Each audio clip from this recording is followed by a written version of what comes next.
Well, David Tuckman here for AVA Poker. It's Magic Monday, folks. That's right. Oh, here we go. Wow. Whoa. Oh, look at these hands. Kings are good. We are heads up. The double elimination. I love double KOs.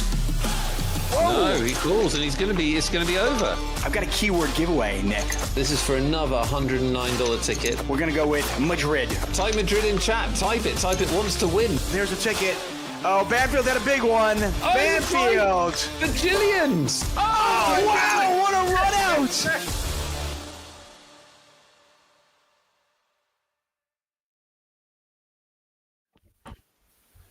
Welcome to another Magic Monday, this time with two Nicks. Upgrades. David Tuckman can't be here. He currently has some legal trouble. We hope he'll be back next week. We are looking at the 100k Mystery Bounty main event. I'm here with Nick. How are you? I'm very well, Nick. How are you doing? Yeah, I'm doing really good. Bit sad that the summer is over. Back to school week. Officially, and all that. yeah. I prefer the weather in this area, to be honest. I don't know about you, but yeah, I don't like having to like point fans at me to be comfortable and stuff. So I'm looking forward to the 15 degrees of this world. Yeah, you describe me as a personality that would be happier in drizzle. Yeah, if you were to describe me in a degree, it would be about 13, I think. Yeah, I think that's fair. Yeah. I'm more of a 23 and sunny, but it's very, very different. That's a respectable vibe. That's respectable.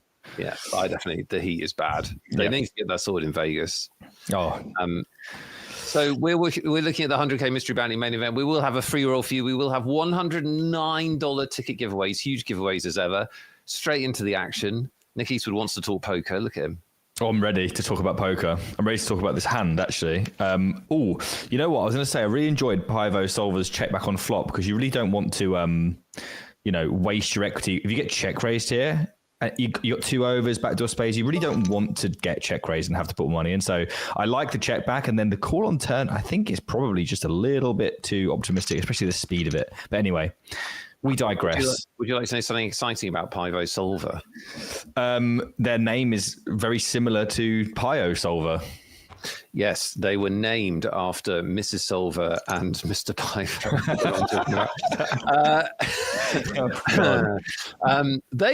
They snagged the big bounty.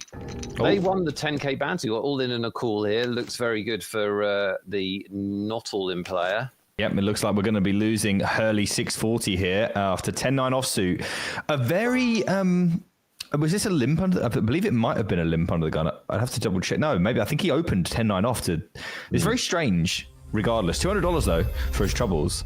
But yeah, if I was seeing that correctly, I think it might have been open 10-9 offsuit, which is obviously rather loose. And Ace Jack, very standard shove from the big blind, but the big blind does get knocked out. Hurley 640 is going to be our last place final table finisher. Very, very reasonable last place though. They won't be too sad. They won $790, but also they won a 3k bounty. Ooh. So that is pretty sweet. A nice tournament for them. That's fourth place money. I should let everybody know that we've got a 1k bounty left, we think, on this final table, and a $500 bounty left. Well, that definitely could play into Berg Hugo's decision to open things up and play for some bounties. You know, if the ladders are smaller than the average bounty, you can see a little bit of friskiness until we start to ramp up to the top of the leaderboards. Yeah, fair point. So 8th to 7th is about a $200 difference. 7th to 6th is about a $500 difference. So yeah, definitely a lot of incentive to play for bounties at the moment. Especially if your stack doesn't leave you at risk if you're volunteering it into the middle.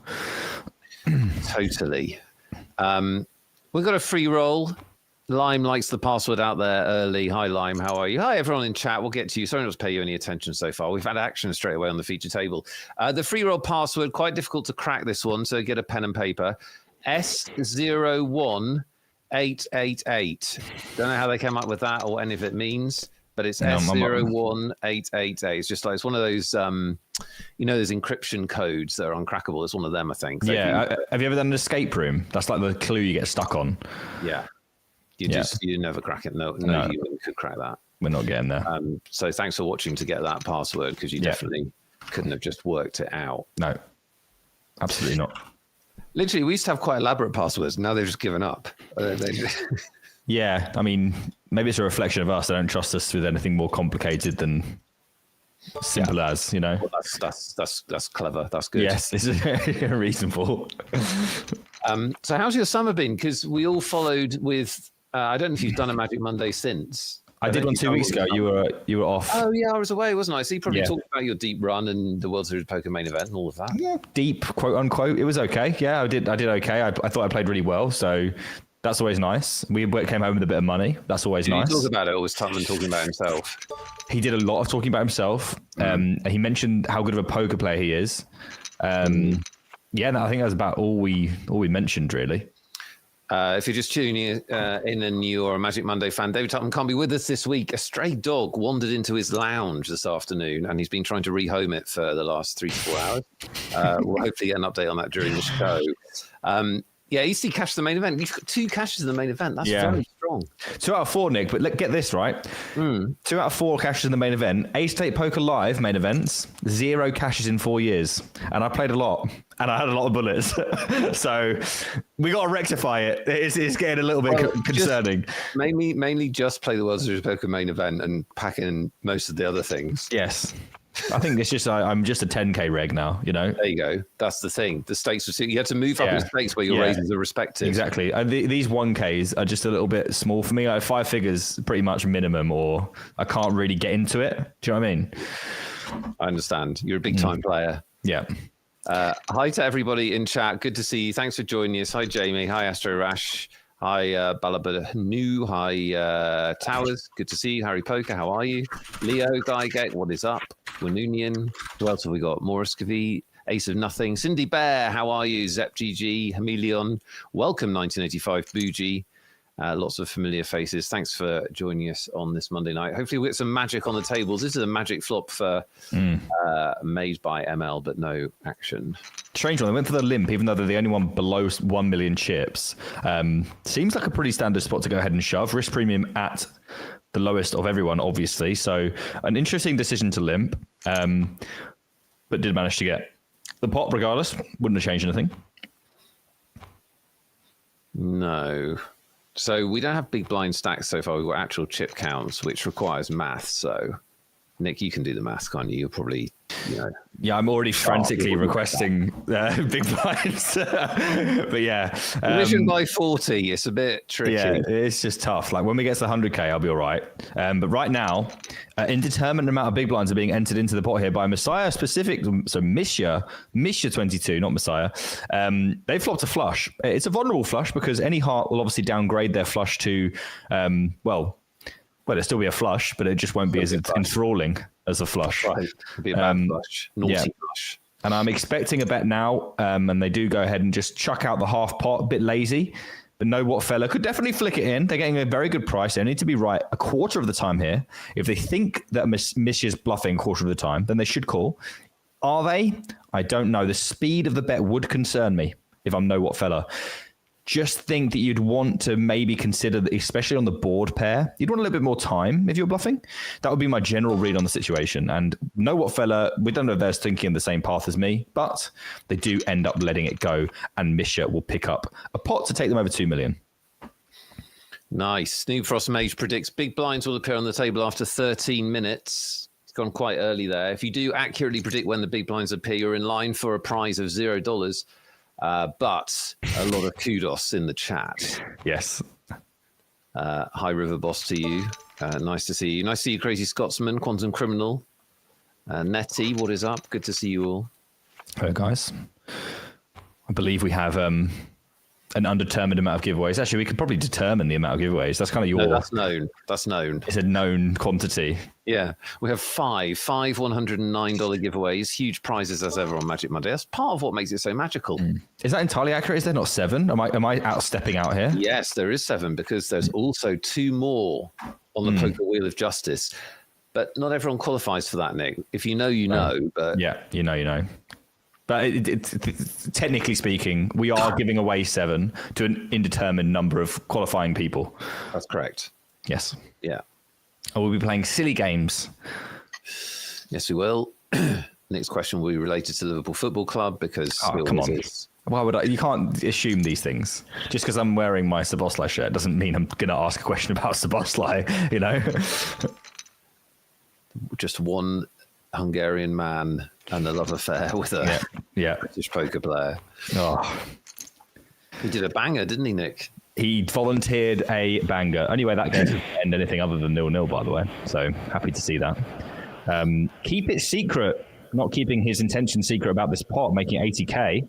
Couple of reasonable hands here, Nick. I expect Made by ML to shove, but we did see a random limp before, so maybe they're a little bit sheepish. This is like a really good spot to shove. Yeah, 22 big blinds, but they don't want to shove, as you called. Continuing their sheepishness, and now maybe rescuing themselves. That we know that's not how the game works, Nick, but this flop is obviously nowhere near Made by ML, and they will stay alive in the tournament, keep it secret. Volunteering any chips into this pot will be taking down the 315,000 in the middle. Yeah, they'll stay alive in the tournament, but keep it secret would have folded. I mean, keep it secret probably folds as well. If they know how tight Made by ML started this final table, they'd be absolutely fist bump folding. If they're not shoving nines, you can imagine how bad of a shape Ace Jack is in. Obviously, they should be shoving that. Now, nobody happy with the 8 of hearts, as nobody does have a heart themselves in their whole cards. I imagine we'll see another round of checks here, but you can definitely imagine the river offering some potential for somebody to step out and take this one away. Pocket nines is going to be one of the worst hands that you're really going to have. And I mean, this is very odd to me, Nick. This doesn't really compute in my mind. You don't shove the nice spot to shove as the short stack pre-flop, but you do go ahead and bluff 3 ways on the 4 flush when people can still easily have hearts. It's a very interesting one. I'm very happy to see the aggression, but I wonder whether we can do it pre-flop. it worked. It did work. You can't argue with things that work. You can't. Let's play results always. Yes, absolutely. Yeah, unorthodox, but Made by ML gets the money. Mm-hmm. 7-handed. And so our short stack, not being able to do math jokes aside, our short stack is actually not that short. So keep a secret is 23 big blinds or so. So yes, that's hefty. We're quite deep as a final table, aren't we? Yeah, we did lose somebody straight away, but yeah, as you say, I still think nines around the 18 to 19 big blind mark makes a pretty standard shove. They might be concerned about the early position raise, but I mean, it's probably just around the area that you just have to go ahead and go with it, especially as the shortest stack. And with bounties out there, who knows? You might get called by many worse hands. This is interesting. We do have 2 fairly strong hands for this stage of a tournament. But as you said, we're quite deep. You know, pocket nines, I would imagine, would pretty much exclusively just defend the big blind here, Nick. You would guess. Let's see how it plays out. Yeah, with 4 stacks less than yours, I think anything other than call here is a little bit too much of a, oh dear, here we go. Something more than a call. I didn't commit to it. I just suggested that's probably what you would want to do. David Tubman both predict the action, and I've seen enough of these to never do it because people do stuff. It was a mere stipulation. Buttons. Well, here's another button click from No. Oh, I tell you what. Oh my word! Well, I wouldn't be surprised to see donk shove here, and here it comes. Know what fella's going to call, and there needs to be something to help Misha, and there isn't anything at all. And that 3-bet, call the 4-bet into donk shove the flop, and we did mention they had 4 stacks that were shorter than them, Nick, and this is the problem when you volunteer chips at this stage, and they're worth $1,000 as well, by the way. Hello. Ring the bell. That's $1,000 right there for just calling off with kings. And that's this is a nice rate of pay. Yeah, and it's just a classic ICM misstep there. Would you describe it as ICM suicide? I don't think it's good. You know, so it's definitely, when you have 4 other people, you can literally just go ahead and call. I mean, you get that flop, maybe you can donk, you play a smaller pot. You're not going to get stacked on that board by the kind of hand that you got stacked by. It's just not necessary. There's so much money to play for. You don't cover the stack, so you don't even get the bounty if you end up getting the money in. It's probably just enough to say it's a mistake. Well, they do leave us. They leave us in 7th spot, $1,000 for them, and they were worth $1,000. So nice round numbers. That's more than I'm worth, Nick. I can't really say anything. I'm definitely not in the 4-figure region. I can't say that. We should see. My shirt's worth 40 quid. It might be, but I'd never sell it. So how can you say it's worth that if I'm never going to realise the equity? You know. Massive shout out to Noob Frost Mage. Noob Frost Mage won a $109 ticket a couple of weeks back. On this show, you can do the same, but can you do what they did? They parlayed it up into finishing 10th in the event we're watching right now. There you go. So close. How much money that was good for? Some $100, Noob, I would imagine. Yeah. Very, very well done. That's what we want for you. That's why we're giving you 5 chances to win $109 tickets, and then 2 more on the Poker Wheel of Justice. If you don't know what that is, stay tuned to the end of the show. You'll be in on it next week. Or action on the table. Yeah, very different situation here. As the covering stack, 1 million chips doesn't really hurt us if we lose. We can put obviously all the money in if we get called. Obviously that $1,000 bounty is gone, so you'd much rather that be lurking around there. But 2 10s is just too strong, and I would not be surprised to see just a shove here. We do get the rip made by ML. From what we've seen them, Nick, won't be happy. And this is 25 big blinds, by the way. You know, it's a million. It looks short compared to the table potentially because we've got some people on 125 big blinds, unless I'm completely wrong. They do go for the fold, so you can just see the difference in ICM perception between players like Maiden by ML and then Misha, who, well, let's just be honest, absolutely sent it and is now no longer with us.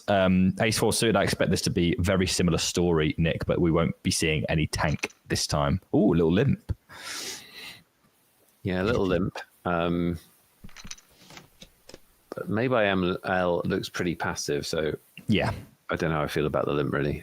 Yeah, I mean, it may not be clear to know what fella. We can obviously see the cards. It may not be clear to them just yet what made by ML is actually folding. They haven't shown a hand down. We can see that they're being probably too tight. But, you know, if know what fella had that information, I would expect, like you said, to just see shove. Ace 4 just plays probably just better, realizing its equity as an all-in pre-flop. The lyrical sounds and outstanding poker analysis of Nick Eastwood, our special guest on Magic Monday. Make sure you follow his Twitch channel if you don't already. A fantastic streamer, a lot of fun. You'll learn some things. You'll enjoy it. He's standing in for David Tutman, who is spending the week at a Austrian finishing school up there in the Alps, helping the young ladies start their life the right way. Just something he does out of the grace of his heart once every year. We understand. He'll be back next week. A man of many talents. He's a He'll tell you all about them as well. Yeah, no, you ask him, he'll tell you. Well, this is a pretty good flop here for Know What Fella, who we now have big blinds, Nick. Our brains can relax. Magically appearing on the table, big blind stacks. Yeah, by clicking the most amusing software feature in any poker site. Yeah, and now we get a really good idea of just how far ahead, by the way, these guys are. Know What Fella and Pivo Solver with 100. I don't think we see this very often, do we? I mean, I know I don't do as many as you do, Nick. You can attest to it more than I can. This seems pretty hefty for this stage of a tournament. Yeah.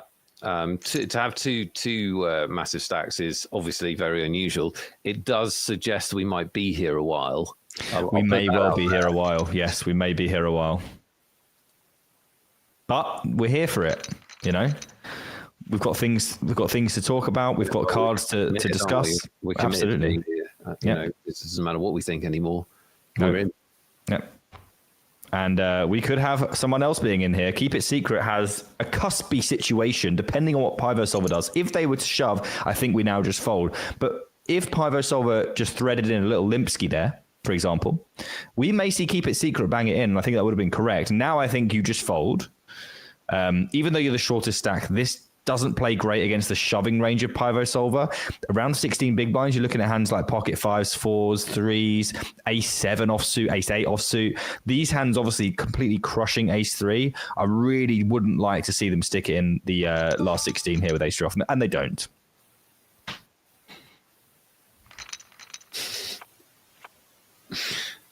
That chocolate milk was an awful lot of build up by you for a fold. You know what I'm like. I don't do this every week, Nick, so I get excited. I talk a lot. No, I see that. We appreciate the energy. So just explain for viewers. Obviously, you're addicted to Liverpool Football Club. How much have you been online today? Have you done anything other than I have updates? No, I spent the whole of my morning in bed with my tablet on the deadline day stream, and then I managed to get up and put myself on the sofa for the rest of it, and now I'm here. Yes. So you just found something else that you're obsessed by, but you can't control. I have no control at all. Yeah. Yeah, exactly. Yeah. It's no wonder I'm so unstable. We do have some connection here, some more meaningful connection, it must be said, for Berg Hugo. Know what fella though with bottom pair can't be going anywhere just yet. And there are turn cards that change the leader here. Ooh, we go for the fold versus small. Very interesting. Sniffed one out there and saved themselves at least one street. No Gahey though. We're not talking about that. Let's focus on the positives. Focus on the positives. You just had the best window of your life, Nick. Yeah. Literally 11 out of 10 window.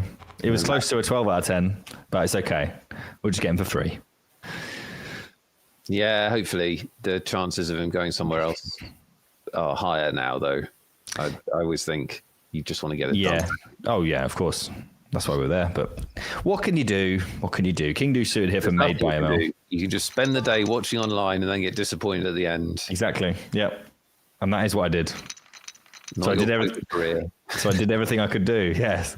Oh, a couple of good decent hands here. Raw Dog, an awkward stack to play eights off of. You definitely could consider shoving. It's a little bit out there with too short a stacks though, and it might just be incorrect ICM wise. And they do let this one go, which I think is a very heads up play from Raw Dog. Just understanding their position. Dare I say it may be a little bit better than Misha did. I think that's possibly the most interesting play of the final table so far, other than the nines, which is. Yeah. You think fold is right there? You can't even call. I mean, off 24 bigs. You can certainly call, but the shorter that you are, obviously we're not short, but the shorter you are, if you're starting to invest about 10% of your stack to try and flop sets when the action is not closed, it can be a little bit risky. Because you obviously may not even see the flop. Interesting stuff. Yeah. I mean, we do see players call with pocket pairs, and then there seems to be like this seductive quality to them where they feel the need to call more bets post-flop, even when it's probably unjustified. Yeah. So your stack is worth so much. Every chip is worth so much in your stack that you need to be preservative. As much as you can. And keeping that little bit more distance between yourself and the two shorter stacks for now is worth a lot. If you're watching this and you fancy playing some poker, then why not play on us, as it were? There's $500 in the free roll. It's free to enter. That's why it's called a free roll. Yeah. It's the 888 Pokers TV special streaming free roll. The password tonight is S01888.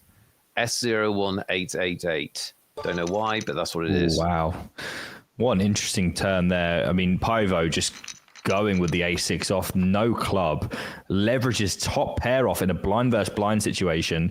Again, just because your stack is, as Berg Hugo, you can see, we have a decent lead over the rest of the shorter stacks. Obviously, a big leap up to those big stacks, but it's such a disaster to get stacked. And then what do you do when you call there? And for example, the river's a club, you just can't do anything.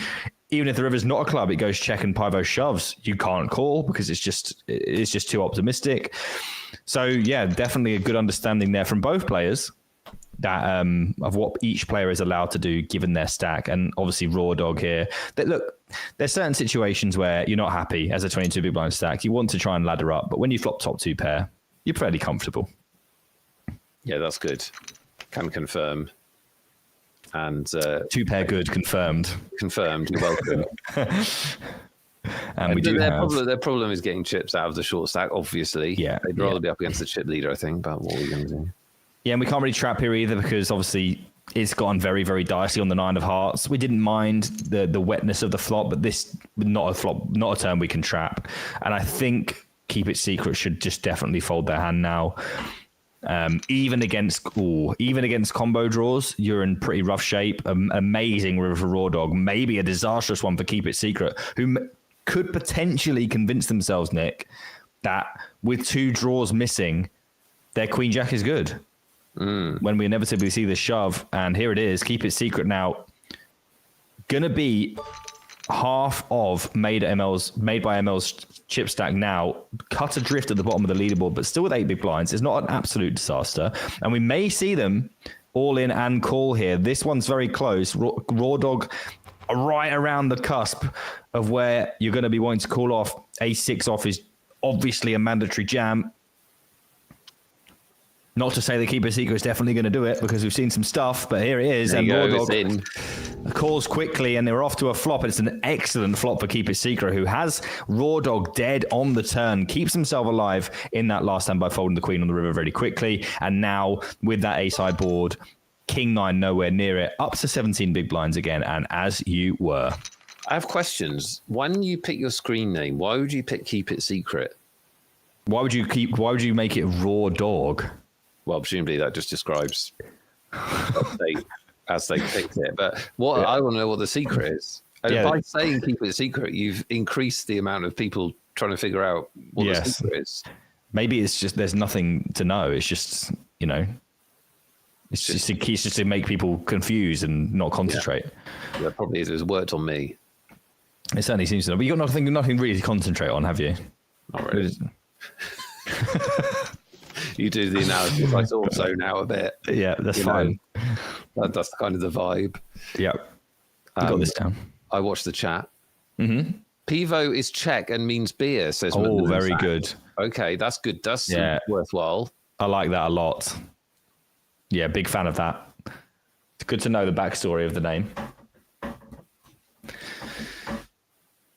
And some pretty underwhelming hands here, as maybe the worst hand of them all, the ace-9 offsuit, which is a pretty optimistic c-bet, but obviously the board does favor the initial raiser, and the two blinds are going to have to fold pretty often. They do hang on here with the 8-5, which is interesting. We see a king turn. I wonder whether Berg Hugo will shut things down now, or whether they just think there's enough Jack 10, Queen 10, sorry, not Queen 10, Jack 10 or 10-9 or Ace 10 that they maybe could find a way to leverage off on this turn. It is optimistic, but it's not completely ridiculous. Like, what do you do with a queen here when you know what, fella? And now pair of eights the best hand, and it's probably going to be sent back over to Berg Hugo with another chance to bluff here. How often is ace high going to take a share of the pot in check? I don't think it's super often. So maybe they'll find that the only way they're going to be winning this hand would be with a bet. And they'll at least consider bluffing. I don't think you'll tap the table back here and find yourself taking any of the 10 big blinds very often, apart from, I mean, maybe another ace high, but you do also lose to some of those. Obviously, ace jack is now a straight, ace 10 made a pair on the river. So I don't think there's any really hands that check call the flop from know what fella that actually you're going to be ahead of here when you do check back. Check back they do, and we'll find one of those hands that probably would have folded the river.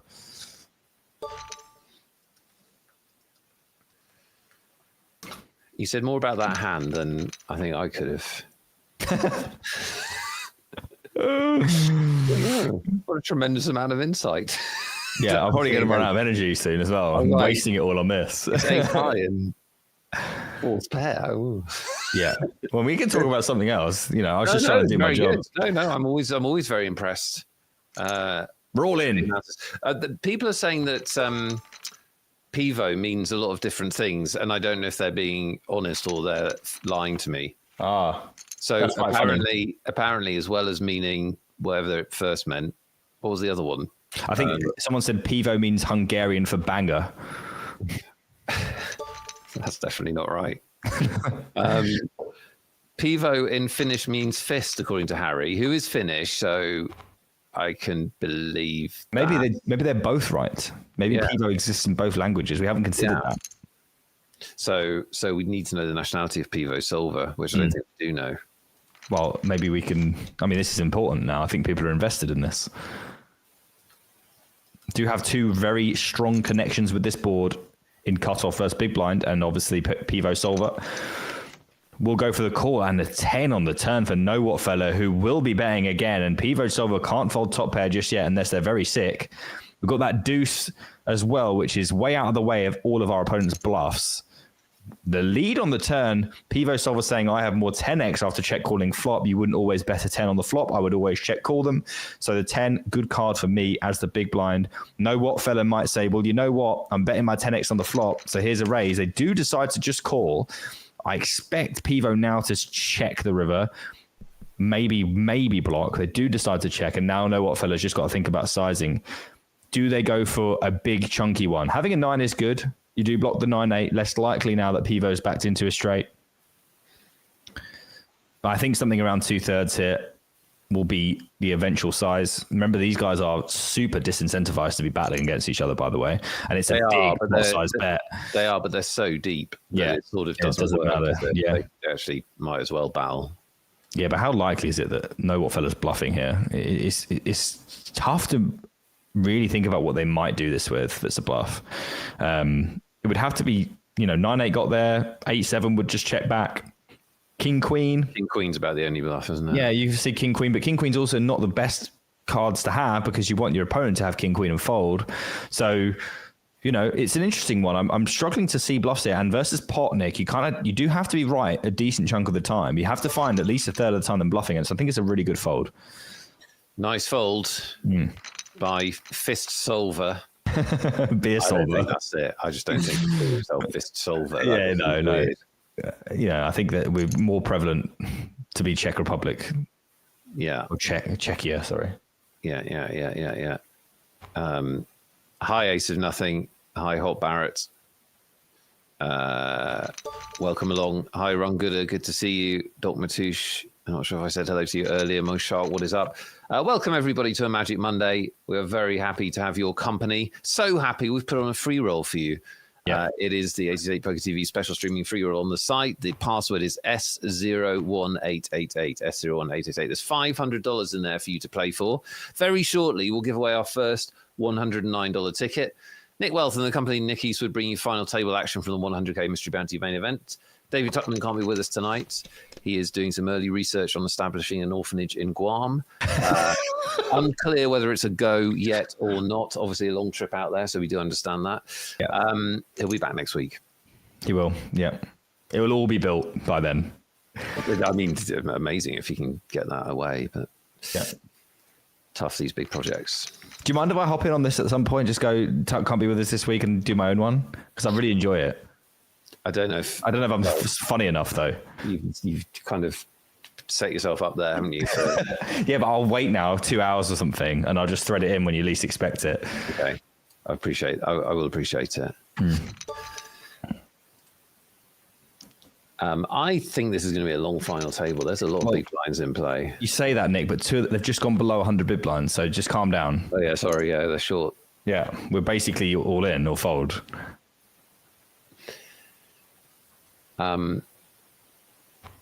Yeah, two big stacks, which is reasonably unusual.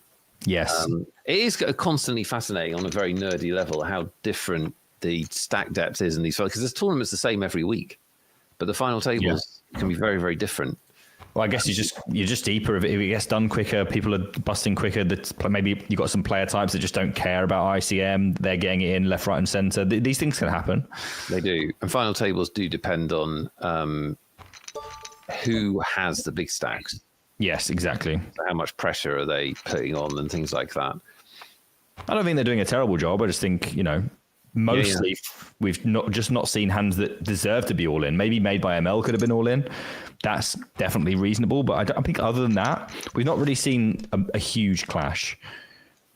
This could be interesting, though. Like, if they weren't disincentivized to play against each other, this would be a really cool hand to do a lot of barreling on, because you really want to have a 7 if you're going to bluff this spot. This turn card is not very good, but if this turn card was a deuce, I would expect Know What Fella to do a lot of overbetting, and the reason would be... We can explain why to people, because I'm not sure that... Yeah, of course. So apparent. When Pivo just defends the big blind, they rule themselves out from having aces and queens and ace queen. You'd argue that's probably completely true, right?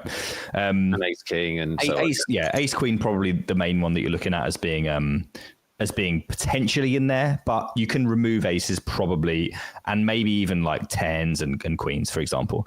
So if that's the case, then Pivo Solver's very best hands are going to be his very best hand will be a set of 7s, which we then block, or something like Queen 7 suited or Ace 7 offsuit, all of which having a 7 is obviously very, very good against. So when you do have a 7, their actions pre-flop remove the very best hands, and then the next hand class down is blocked by your own holding. So that's why I'd want to have a 7. So overall, their range is weaker, and so we can make them fold.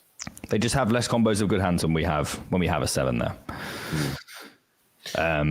But to keep it secret here, I'd be interested to see if Know What Fella does bet, they will have to call off if they go for shove here, which I think keep it secret will be very well within the rights to do here. You can't really fold when it's quite draw heavy, like 5-6 could definitely shove here, even the offsuit varieties, just because they have a double gut shot. So yeah, we can't really fold ace high here. We have 2 overs if we're behind. Sometimes we're just not even behind. So definitely going to be calling off here. And a few more outs on the turn. Don't hit them though on the river. And now we're going to be doubling up to 25 big blinds. And we'll be here until at least midnight, I think. Nick. Shh. I'm not allowed to say that. Keep it secret. Oh, I like that. Yeah. Nice one. Brilliant. Yeah, you're welcome. Should we give away a ticket and bring things to a frenzy? Just one ticket, or is it the... It's always 2, isn't it? We'll give away 2 $109 tickets. What's wrong? Can I go first?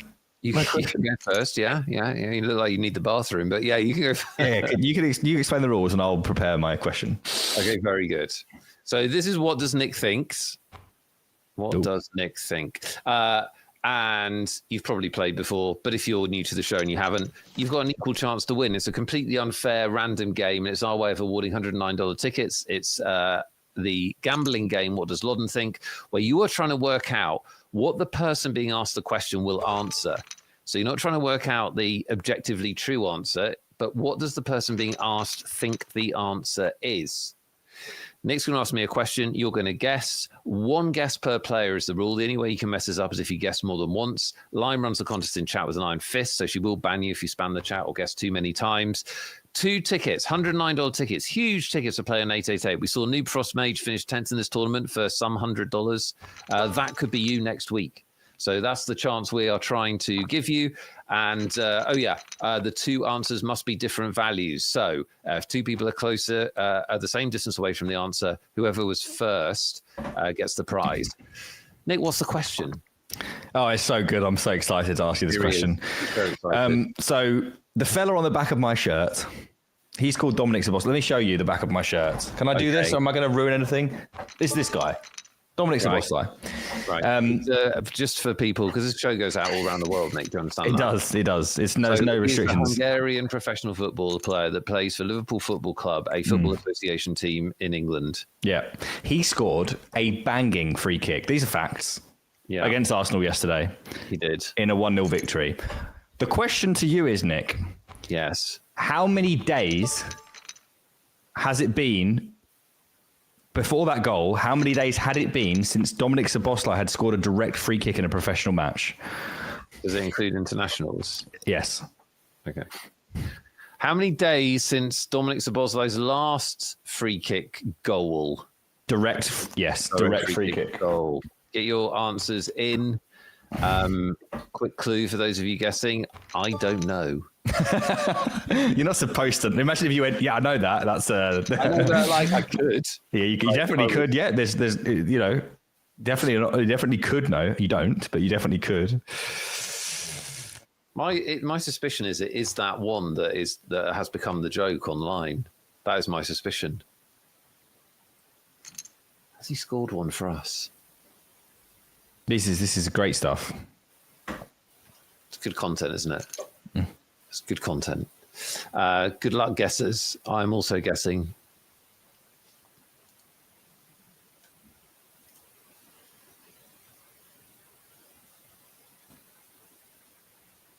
Oh, sorry, I've got a job to do. A7 here for Pivo Solver. Yeah, I'm doing maths. Who's all in. So this is interesting. This is the first time we've really seen an aggressive 3-bet in any situation. Keep it secret, not keeping it secret. Or case, as they make it 7 big blinds with the Queen 6 offsuit, which is very reasonable, by the way. And Pivo Solver, with the A7 off, by the way, just sends it in, says, you know what, there's 2 stacks that are shorter than you. Are you sure? And they were not. So we're going to have an all in here, and barring a particularly unfortunate set of circumstances, we will be seeing a chop. Know What Fella absolutely cannot be folding ace queen. Although we do know that Made by ML has probably only got this as the bottom of his range. Here's the call, and all diamonds available for Made by ML. On the turn is a diamond. Could it be a 4th one? And it isn't. It's the 3 of clubs, so we will see that chop. But very, very close to a particularly unfortunate situation for Know What Fella, who will take half the money. Yeah, that's the one that I think should be banned. I don't think you should be able to go out of poker in a... Yeah, it's just unacceptable. of a tournament when you both have the same hand. You shouldn't be able to go out on a flush. If you both have the same hand, it's just a chop. You don't even run the board. That's my rule change suggestion. It's too brutal. Yeah, I remember we lost an Ace-8 Ambassador in the main event in 22, which I cashed in, by the way, to Kings against Kings full flush, but this is pretty unfortunate. I mean, it's completely like there's no skill in that. No. It is like obviously there's luck in poker, but that's just completely like it's just too brutal. That's my statement. Couldn't agree more. Disallowed. Change the rules.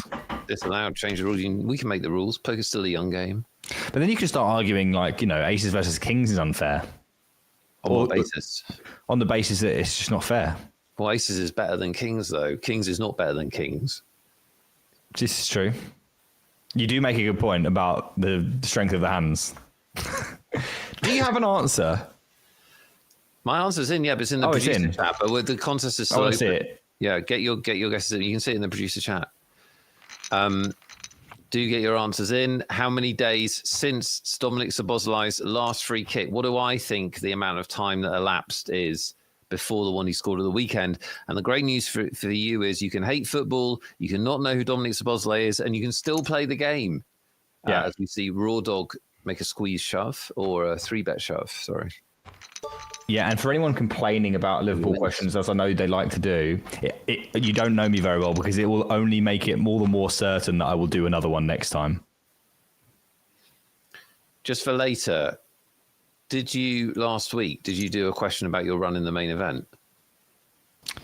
What did I do last week? It was 2 weeks ago. It wasn't about Liverpool. I didn't ask you about that. No. Yeah, he asked me. I know. I asked him how many days had we spent in the same city at the same time. Okay. And he gave a really, really high answer because he thinks that he lived in London for a few years and he thought that I'd probably be in and around it. So it was a very interesting question. It caught a lot of people out off guard, including me. Contest is closed. Lots of luck. I hope you win. And if you don't win, don't cry because it's just a game. Plus, we've got 3 more to give away during the final table and 2 more at the end of the Poker Wheel of Justice. If you don't know what that is, hang around because you're going to want to play next week if you're not in this week. Indeed. And we are just waiting on confirmations of those winners. And then we will talk to you about who has actually won. It's all very exciting. I can barely contain myself, actually. Can I ask you one question? You may. Was the last free kick he scored the one for Hungary that has become a meme online? Yes. The contest is closed, so it was. Okay. So there are. Well done, me. He's never scored one for us before the weekend, right? Made by ML is all in. Raw Dog is probably not going to call. It's a little bit too... Well, it's 10 big blinds, but people just don't call off in these spots with... No. And it's just not really the kind of hand you want to have in that situation. Yeah. It doesn't dominate things very well. Don't give any information. It's already closed. You can see it was closed. We spoke about it after. Don't worry. No one's allowed to guess anymore. It's closed. It's closed.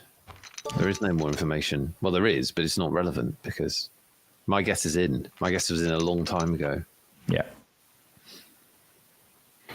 Some medium-looking hands here. I would not be surprised to see Berg Hugo open. I'm going to do it. I'm going to tuck. Berg Hugo to open, keep it secret to shove, and Berg Hugo to fold. I mean, this is why you do shove stuff like King Jack of Hearts here, because... Let's see. No not gone shove. for it. This is probably my least favorite option because you get King Queen to fold. So if you get King Queen to fold, then if you're getting better hands to fold than yours, and you're getting hands that you flip against, like... Ace Queen, you're not flipping, but obviously it's fine. And then like pocket 10s, pocket 9s, I have to call. It's actually a pretty good spot to shove, especially when you're obviously already at risk. And calling, just not sure. It's quite a lot of our stack. Even when we connect, we're not sure where we are.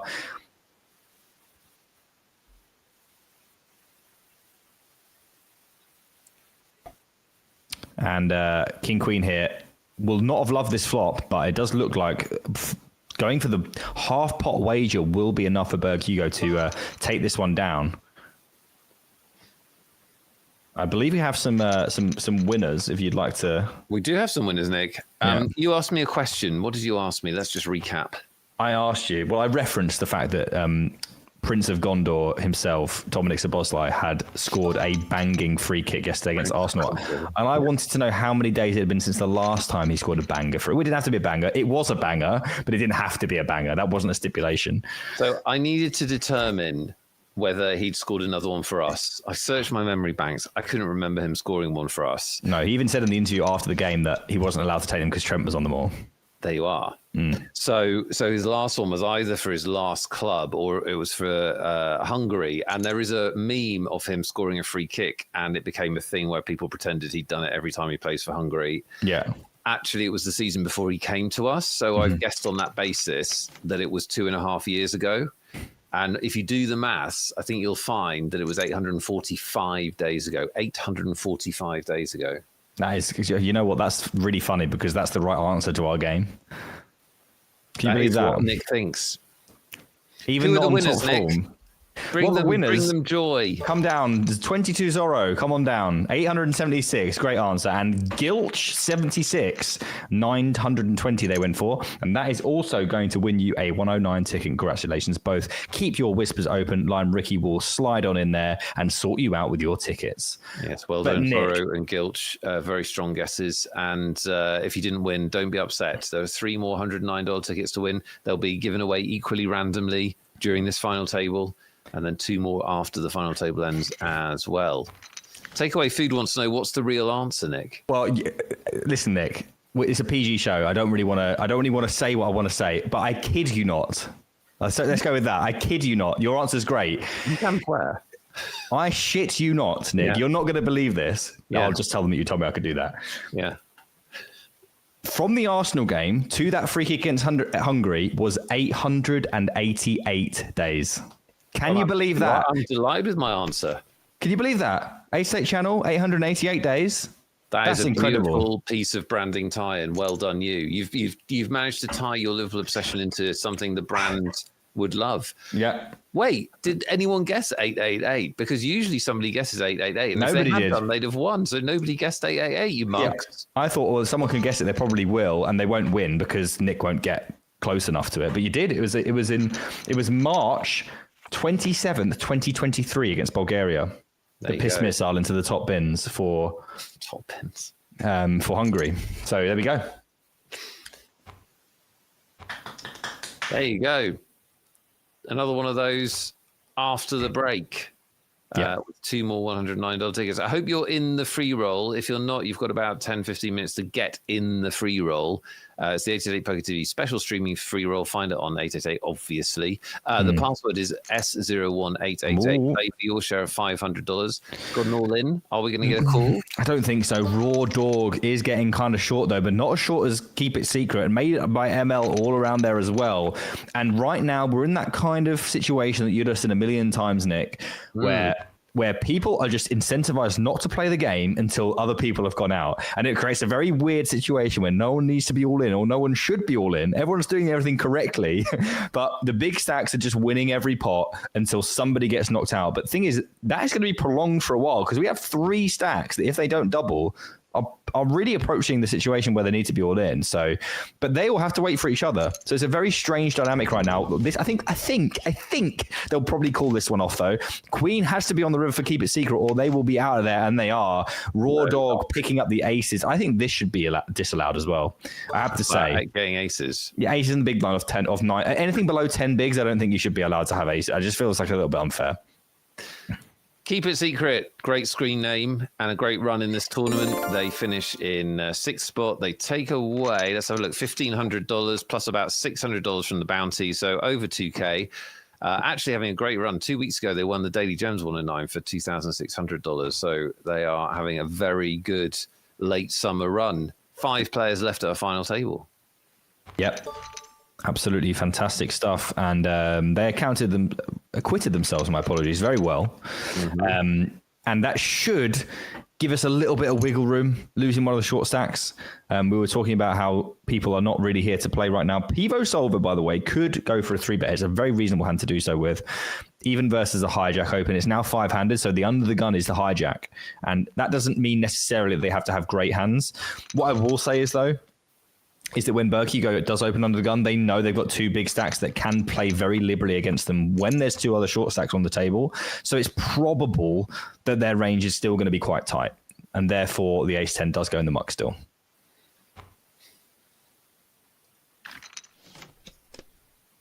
Little pair of 4 to Berg Hugo. Wonder whether we'll see donk here or not. It's always tempting when you see those low boards when you defend the big blind to just go ahead and flick a big blind out there. This time... yeah, it's just always like, it's just immediately my brain goes donk. Yeah. This is wild, by the way. Pivo Solver just chucking. We saw this earlier, not really bothered about removal or having a club. They smashed big blinds in earlier on with the ace-6 offsuit in a very strange situation. They do so again here with just the bear 2 overcards. So very, very interesting. Gets a pair to fold. That is the advantage of using that slightly larger sizing. You do get things to fold that would obviously continue versus a small bet. And we get the mini 3-bet here with the kings. It feels like Raw Dog's just getting, I don't want to say raw dogged, but he's getting. You said it now, haven't you? Hey, what can I have?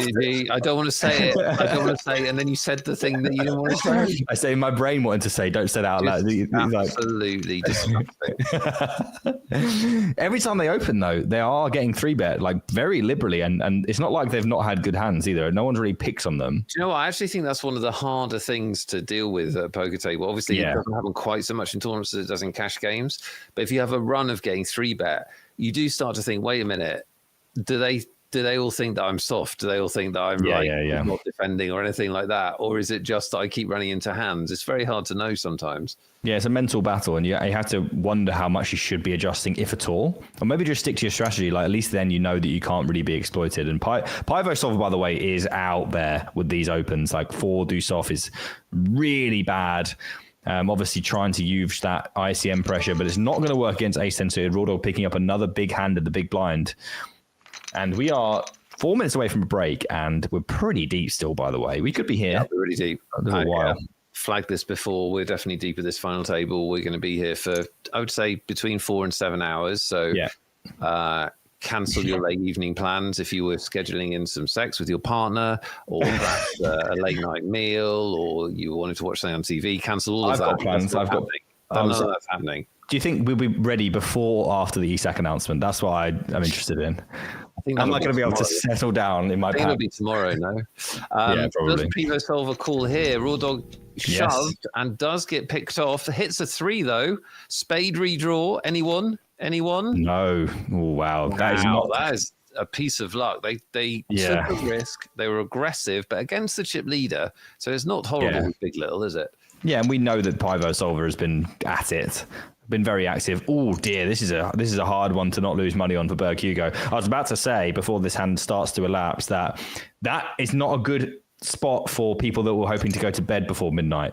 Raw Dog going up to 40 big blinds. We don't lose them. We don't have an overwhelming chip leader. We have 1 short stack left. Once we lose them, if we do, this could be a real long haul because everyone's super even and anyone can win this one.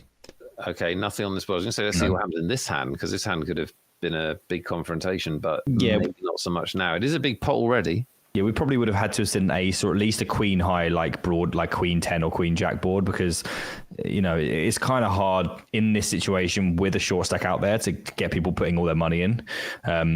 It's just incorrect to do so. So you wouldn't have seen it very often. It would have had to have been a dry ace high, I would imagine, or Pivo Solver getting frisky. This time they go for small bet, which is interesting because this is the kind of board you might expect to see some slightly larger bets on. Just because, say, for example, ace queen of hearts is in Berg Hugo's hand.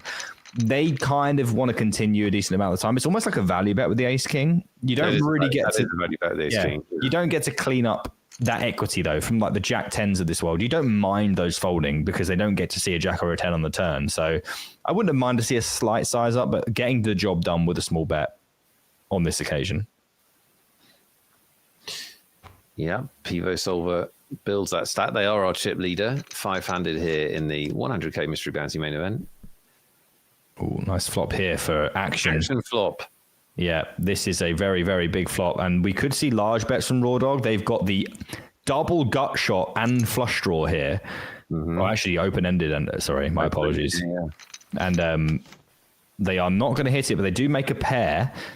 Berg Hugo's hand is still going to be sticking around. Now, do we see Raw Dog check back here? Or do they go for another barrel? Either option.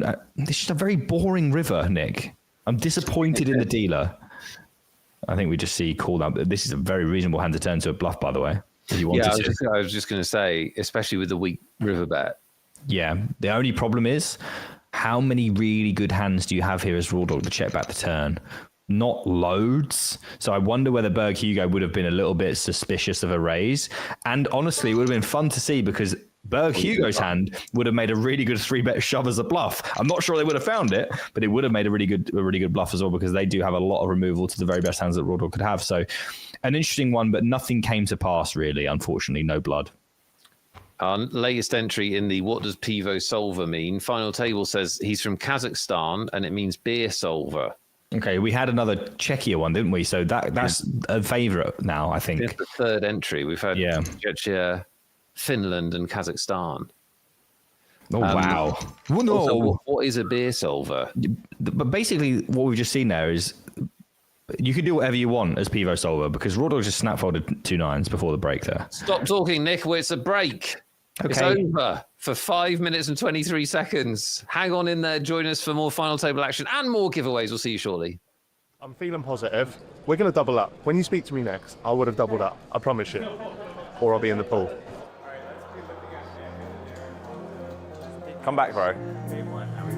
Day 2. I feel good.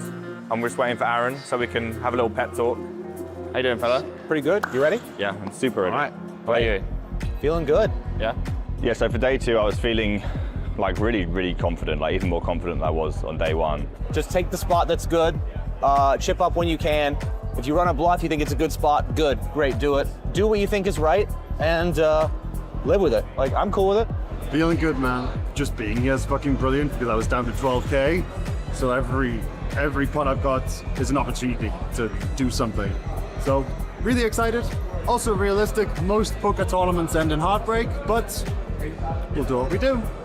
I believe in you, son. Get it done, mate. I just want to get through to it. Yeah, you will. No problem. Right, let's go find our seats. I 100% hadn't shaken off the how day 1 ended.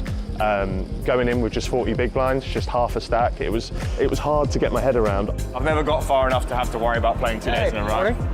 Okay, he didn't recognize me. He and I Does he know you? He and I had a 30-minute conversation yesterday. How long was your conversation just then? A little bit less. Good luck. Thank you. Good luck.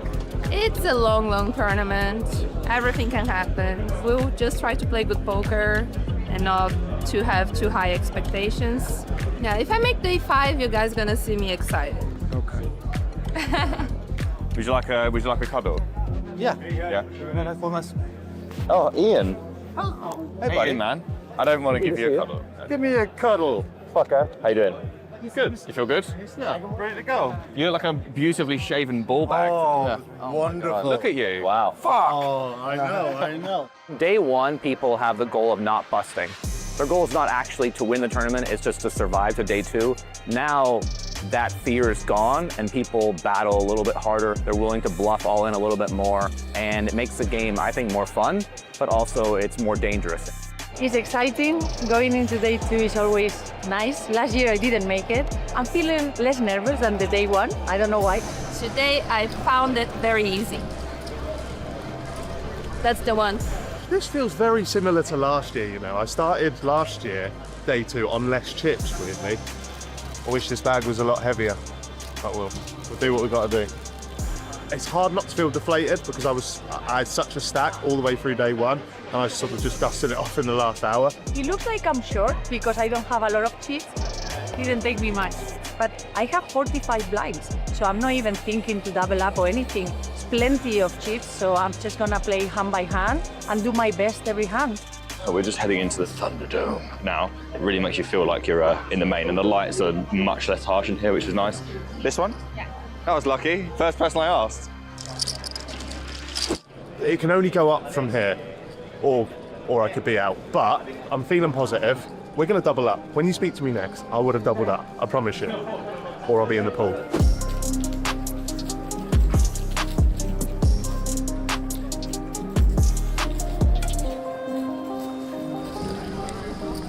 All right, talk about it. Guys, I'm out. Third hand today, ace queen suited. I've 3x'd it. It's gone round to the other short stack. He's gone over the top, put 12k in. I'm like, I feel like I have to shove here. It's half my stack gone if not. So I shove. He tanks for ages. Calls, obviously. Shows jacks. I have ace queen of spades. One spade on the flop, spade on the turn. So I need any ace, any queen, any spade. With he takes the lot, and I'm out. Third hand of the day. I thought this is the moment. I have to do it. If I fold this now, I'm going to be spending the rest of the day waiting for a moment like that. If I find myself in a spot, which I should play, I should shove it, get it in, I'm going to do that. And I played 3 hands today. Okay, I guess I'm going to go for a run, try and blow off some steam. But I'm just going to be thinking of my cousin Sonny all day now, and hopefully we'll be back next year, and hopefully I'll do you proud then. But yeah, I can't lie, I'm gutted. Ace queen suited, third hand of the day. Mindset starting day 2, pretty similar to my mindset going into day 1, and it was just sort of battling. I came day 2 with 45 blinds, even though it was half of a starting stack. And I didn't even have that feeling that I need to double up, No. It's 45 blinds, it's a lot of chips and 2-hour level. This is the tournament that doesn't matter what happens to you, you can always make the comeback. There are a few recreationals that, if you start with recreationals, it doesn't really matter how many chips they've got. They are getting torn to shreds in this tournament because there's so many hours to play and there's so many opportunities to make mistakes. So you need to get yourself involved in spots with them as much as possible before they have to take their leave, unfortunately. Welcome back to Magic Mondays and our 100k Mystery Bounty main event final table. Nick Wealthall with Nick Eastwood guest hosting in for the absent David Tuckman, who was play fighting with his 8-year-old son this afternoon. His 8-year-old son got him in an arm bar, pinned him, and he hasn't been able to get free since. Hopefully, he'll get some way out by next week, but he's not here this week. Nick, we're seeing an interesting final table, very deep stacked. Yeah. We are extremely deep stacked. I mean, we started deep, we're still deep. We could have lost Raw Dog. We didn't lose Raw Dog for the ace-3 offsuit against ace-queen all-in pre-flop. And here we are with no real definitive chip lead, apart from Pivo Solver, who's very, very active. He's our best hope at being in bed before 1 o'clock. He is. I second that. The man with a million aliases. Fist Solver, Beer Solver, Hat Solver. I can't remember them all, but I offered Banger Solver, but you didn't really like Banger it. Solver, yeah, could be that. We don't know. We just don't know. Raw Dog is the other active player. I think they've enough vibes that if they do get their hands on some chips, they will be pretty feisty with them. I think they've been short stacked for a lot of this. Yeah, and Raw Dog is really trying to keep Pivo Solver in check with their 3 bets, and this time gets on through. They're not afraid of that 8 big blind stack. We have seen Pivo Solver jam in with like A7 offsuit versus 3 bets already. So we know they're not afraid to stick it in when we're aware there's some small degree of ICM pressure still available. Obviously, we are trying to play for the win as Raw Dog here, which I respect a lot. And what have Made by ML do here? We're probably just correct to go ahead and call and go with anything that we connect with. I think is probably the remit here. We have not connected. In fact, I don't think you could actually manually select a worse flop than this. Unconnected. I guess it could be like a... Well, it got straight 10 Queen King. 10 Queen King, it would be worse. Of clubs. There? They're down to under 6 big blinds now. Let's see if it's this hand or the next one. Might be the next one. Yeah. Got to go in soon. Certainly does. It doesn't have to go in with this. They are through the blind, so they've got 3 more hands to find something they like before the big blind kind of forces them to make a stand. And some potential for some stuff and some things here, as Berg Hugo does have that gut shot, overcard and backdoor flush draw. Top pair for Pivo Solver, who we know likes a chunky bet. And I wonder what Berg Hugo does against chunky. It feels way too soon to fold here. But again, we fold. Interesting. Yeah, it just doesn't want to play out of position against the big aggressive stack, I guess. So how was Vegas and your trip? You did good in the main event. Did you play other things? I did not. Ah, okay. That's all I played. I didn't even play 1 hand of cash either. I just went and played the main. Yeah, I was it's a slog. So I like to concentrate on it. You know, there's a lot of equity in there. So yeah, I decided that I would take it very, very chill and just play that. And we do see the Made by ML shove, and Raw Dog probably going to be forced in on this one, and we will need to see a queen or a 9, and that is a queen, which means Made by ML will double, barring catastrophe on the river, and there is no such catastrophe. 11 big blinds now for Made by ML, who is back in the game. All it takes, and then now one good hand, and they can be fully back. That's the beauty of tournament poker. Yep. So what day did you make of the main event? I made day 4. Nice. Yeah. Day 4. Had a particularly excellent day 2, which was very, very fun. And then Aaron had the best day 3. So we did. It was quite entertaining. It was just me and him, you know, like end of day. Everyone else was sort of out at that point. So we had a great time. Flopping it straight as Pivo Solver here, which is a good spot to be in. Not loads going on for everyone else, I must be said.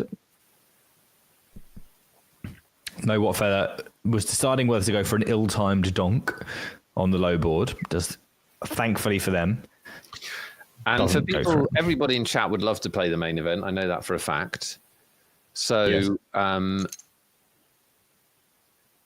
How is it compared to playing other live tournaments? Is it different? Is it all hype? It is more exhausting, for sure. It's very, very long, and it's very.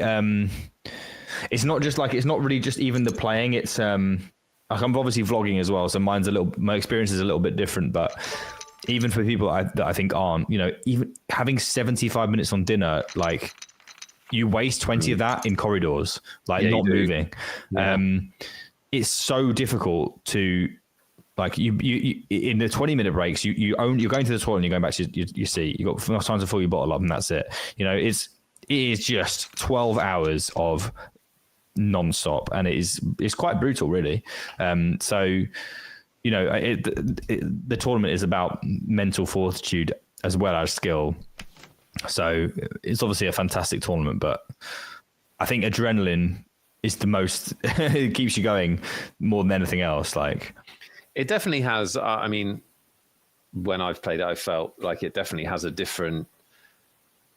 I think you can feel in the room that people are more excited than any other poker situation, and that does give it more of a buzz, I think. Yeah, there's no other tournament in the world with the dynamics, the implied dynamics that come with the main event. And what I mean by that is. I am a strong. I've played 4 now. I'm a strong believer that if you're getting stacked on day 1, you have done something wrong. I've never not made day 2. You just got stacked on day 1. Yeah, I think you're doing something wrong if you get stacked on day 1. Like if you get the third nuts in, it's just an error. Yeah. People just only have the nuts. They just only have the nuts. So yeah, I'm a firm believer that day 2 is just exceedingly gettable, and only people like Ian Simpson don't make day 2 because they just do the things that they, you know, when you've got like 5 bullets in an 8-8 live event and you just stick it on people for 4 of them and you finally get a stack. That's what he does, but he does it with 1 bullet in the main. I'd just like to say that when I got stacked on day 1, I played it perfectly. All right? Did you get stacked out on? Well, no one else was there, so you'll never. Oh, no, right, okay, fair enough. No, I got an all in here in a call. I got oversetted is what happened. Wow, look at this, many outs. That's completely fine for Made by ML. Yeah, Made by ML is going to survive. Yeah, they're surviving nicely as well, as now we've got some parity between those shorter stacks. We still have the 2, you know, bigger stacks that we had at the start, but those 3 other stacks are pesky, Nick. There's a lot of peskiness going on. Lots of doubling up with not so great hands. So we are going to be here a while. We are. Yeah, we definitely are. Thanks for your company at this final table, everyone in chat. Good to see you all. We'll have more giveaways. I hope you're in the free roll. It's about to close if you're not. The password is S01888. S01888. You've got about 60 seconds to get in. $500 in there. Good luck. Raw Dog with the big little, by the way. I didn't even get to say big little because you were doing your thing. But big little. Yes. And obviously a dreadful hand, but like a really bad board for Berg Hugo that they are going to fold to a 10% bet on. You know, this is just great play, understanding the dynamics, understanding ranges, understanding the properties of your hand. Really good stuff from Raw Dog, who is the one player I've got my eye on here that's tuned into what's going on and not afraid to make the plays necessary, and they think they're correct.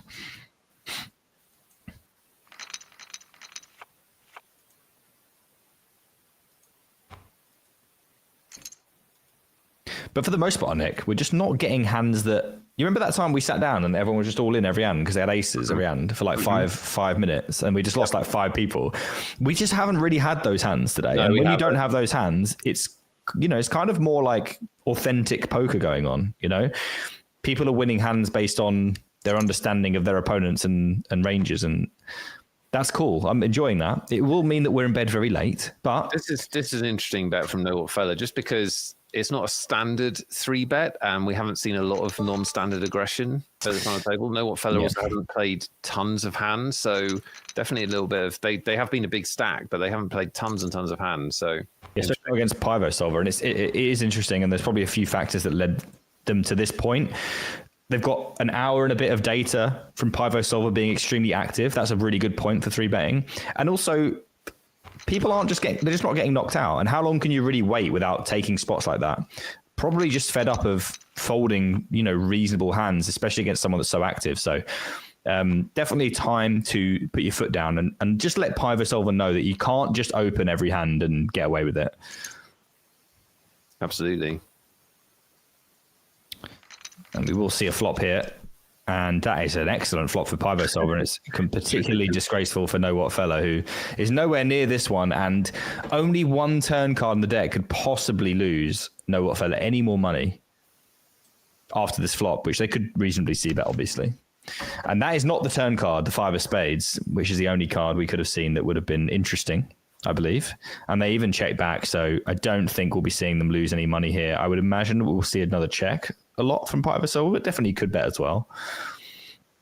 And I think another check from Know What Fella, probably after checking the flop, is what we'll see. And then they'll maybe decide to bluff the river if they get more encouragement. It won't work, especially not now. But they might just decide that if they do get checked to here, which they probably won't be, then they're just so far at the bottom of their range that it makes sense to go ahead and bluff this one. And I would have a lot of sympathy with that if that's how it ends up happening. Pivo Solver wondering whether to trap, and they don't trap, and that will be all she wrote. Pivo Solver is going to extend their chip lead.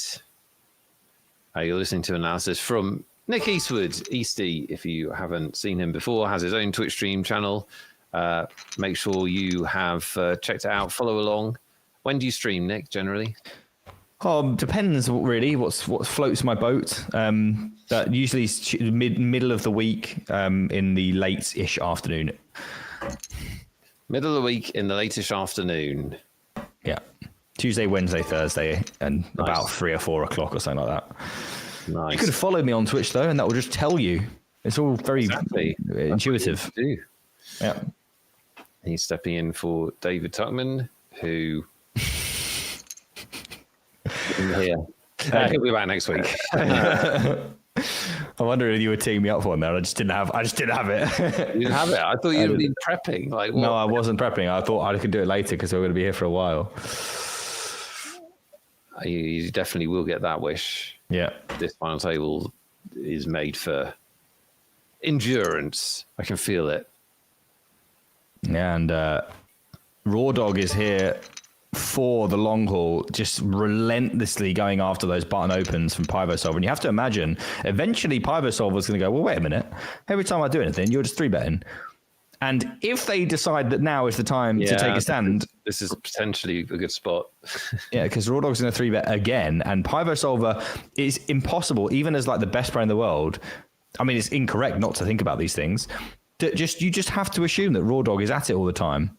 And can't possibly have all these hands. So, I mean, 10-6 is probably not the... Yeah, you know what, Nick? It's just writes itself. Dynamics. It writes itself. And Pivo Solver's had enough. They go for the click 4-bet. Raw Dog's going to jam it in. God, this is a lot of big blinds to lose going off of this. But, Raw Dog has the clearest jam of all time here.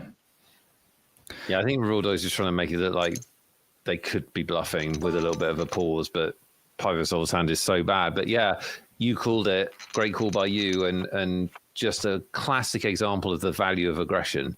It's so hard to play against in poker. And if you've had to fold a number of times, every poker player has a fuse, which eventually they will burn out, and they'll do something like Pivot Solver did. Yeah. So, And it's not to say it's necessarily a mistake, but I do imagine that if you're Pivot Solver there, and I know we talk about a lot of the time, we joke about the big little and all this stuff, but you do kind of want to have some very different cards to what you've got there, because you have no properties that block any of the best hands that Raw Dog can have, which is really important because, 10 and a 6, they're not going to be hands that Raw Dog's going to 3-bet very often. Isn't that the point, right? If you've got somebody who is pounding you when you open, you have to adjust what you're opening. You can't just kind of trying to bully it through and say, well, I'm the big stack, I'm going to keep being it. You have to adjust, which they didn't do. And then they tried to make something happen with a slightly unnecessary play. Yeah, their adjustment was to continue opening and then just 4-bet random anythings rather than the correct way to play, which is just to fold a few more hands. And then if you do want to open a little bit wider still, don't go crazy without good removal. We are going to see some all-ins here. We may lose Berg Hugo. It's definitely reasonable. And we've made it 2.5, so there's no way we'll be folding Ace-Jack suited here once Raw Dog goes for the 3-bet. And we go for the tiny, tiny 3-bet. This is just designed to make sure that No What Fella hasn't woken up, as they say, in the big blind. And this will not be Raw Dog's favorite flop, but with an SPR of about 0.5, we are all in. And Berg Hugo will have a chance to double up, which will be Nick's favorite thing in the world if it happens. Well, I like double ups. So here we go. Is there a double up? A jack or a heart? And it isn't either of them. Raw Dog takes one down. And now Raw Dog is really threatening the upper echelons here. Yeah, Berg Hugo found themselves in a bad spot, actually. They were constantly getting attacked by Pivot Solver, usually with better hands, even though they had the bigger stack. And so they do finish 5th. They were worth $45. They take home $2,000 for 5th spot and about $500 in bounty. So remember, this is a $109 buy-in tournament. So all of these players with a great return. And the tickets we're giving away give you a chance to play in this event or a similar event on 888. Noob Frost Mage, one of our chat community, did that, finished 10th in this and won several $100. That could be you. Another giveaway will come up quite soon. Yeah, sort of. A little bit of something for everyone here.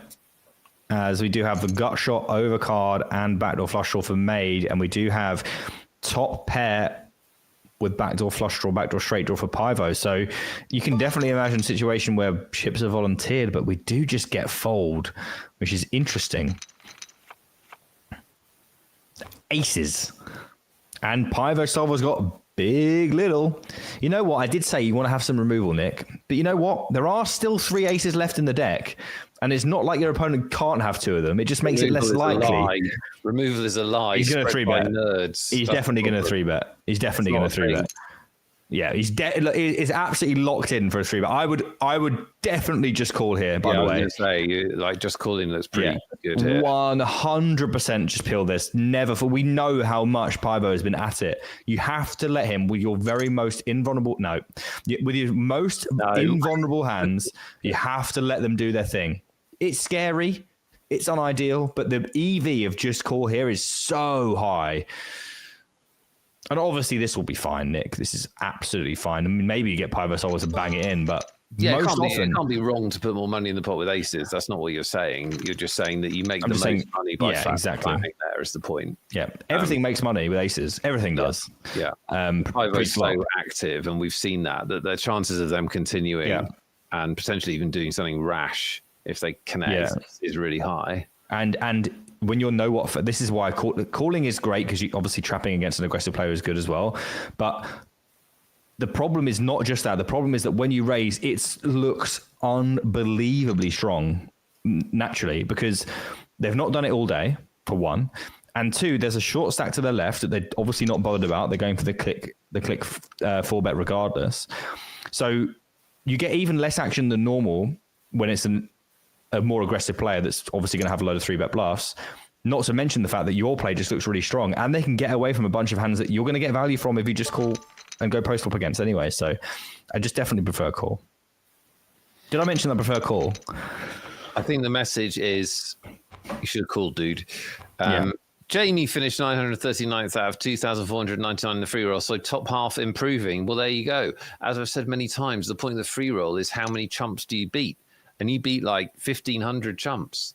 Yeah, I think I need your kind of optimism in life. It's just about how many people you finish ahead of. Yeah. That's Here we what's go. about. So this is the janky limp punish here. I mean, I think Raw Dog is my favorite for the tournament here. They just seem to. I know they're definitely getting some good situations, and people are doing stuff like exactly what Raw Dog wants them to do. But like this ISO is very standard. You want to use your biggest junk because when you get a 3-bet, you can just snap fold it.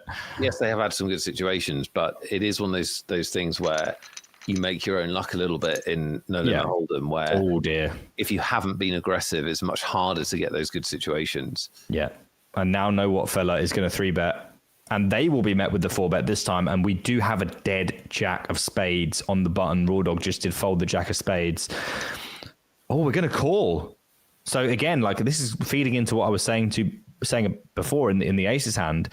If you're not 3-betting this hand, what are you 4-betting? Well, remember Know What Fella 3-bet an unorthodox hand, and 4-deuce very fortuitous. Yeah. Oh, I like that a lot. That was good. Did you just came up with that on the spot? On the fly, yeah. Oh wow, that's amazing. I mean, everyone should lose money here. Made by ML is probably. I mean, the board is so dead that they can probably just go ahead and call here, and not worry too much about it. Keep all those like 6-5s in there and stuff like that. They do just call, which I like a lot. 5 of clubs changes nothing. It's very hard to find a 3-way hand where everybody thinks their hand is good, but I think we might have one. Yeah, I mean, everyone will assume their hand is probably best, but when Pivo Solver bets the turn it, if they do it, if I'm Know What Fella, I am now concerned, and I'm very concerned versus 2/3. In fact, I'm so concerned here that I'm probably just mucking. They do decide to call, which you can obviously do. Yeah, okay, so Made by ML shoves. Yeah, and we can only call now. Know What Fella has to call. There's 2 big blinds. Now, Yeah, of course. It's 1.6 big blinds. Yeah, and they'll assume they have 2 outs to the nuts, which they don't have. Does it go check, or does Pivo go for value here? Because remember, Know What Fella called out the small blind. It's very, very feasible that they can have boats here. They can have 6s, and there's no value bet on the river, and the 4-deuce will take it. And that's a massive, massive pot, by the way, Nick. There's 41 big blinds in there for the 4-deuce. Yeah, they've gone from. I mean, look at this final table now. Everybody has chips. This is a 3 a.m. finish, kids. Yeah, this is unfortunate for the fans of going to bed. The fans of up late on a work night. Made by ML has been short stacked for almost the entire final table. Incredibly patient play as well. Yeah. Some would say too patient, but here they are. It's worked. Who are we to say? They came into the final table in next to last, second shortest stack. Look at them now. Yeah, look at them now. Who would have thought? Who would have thought?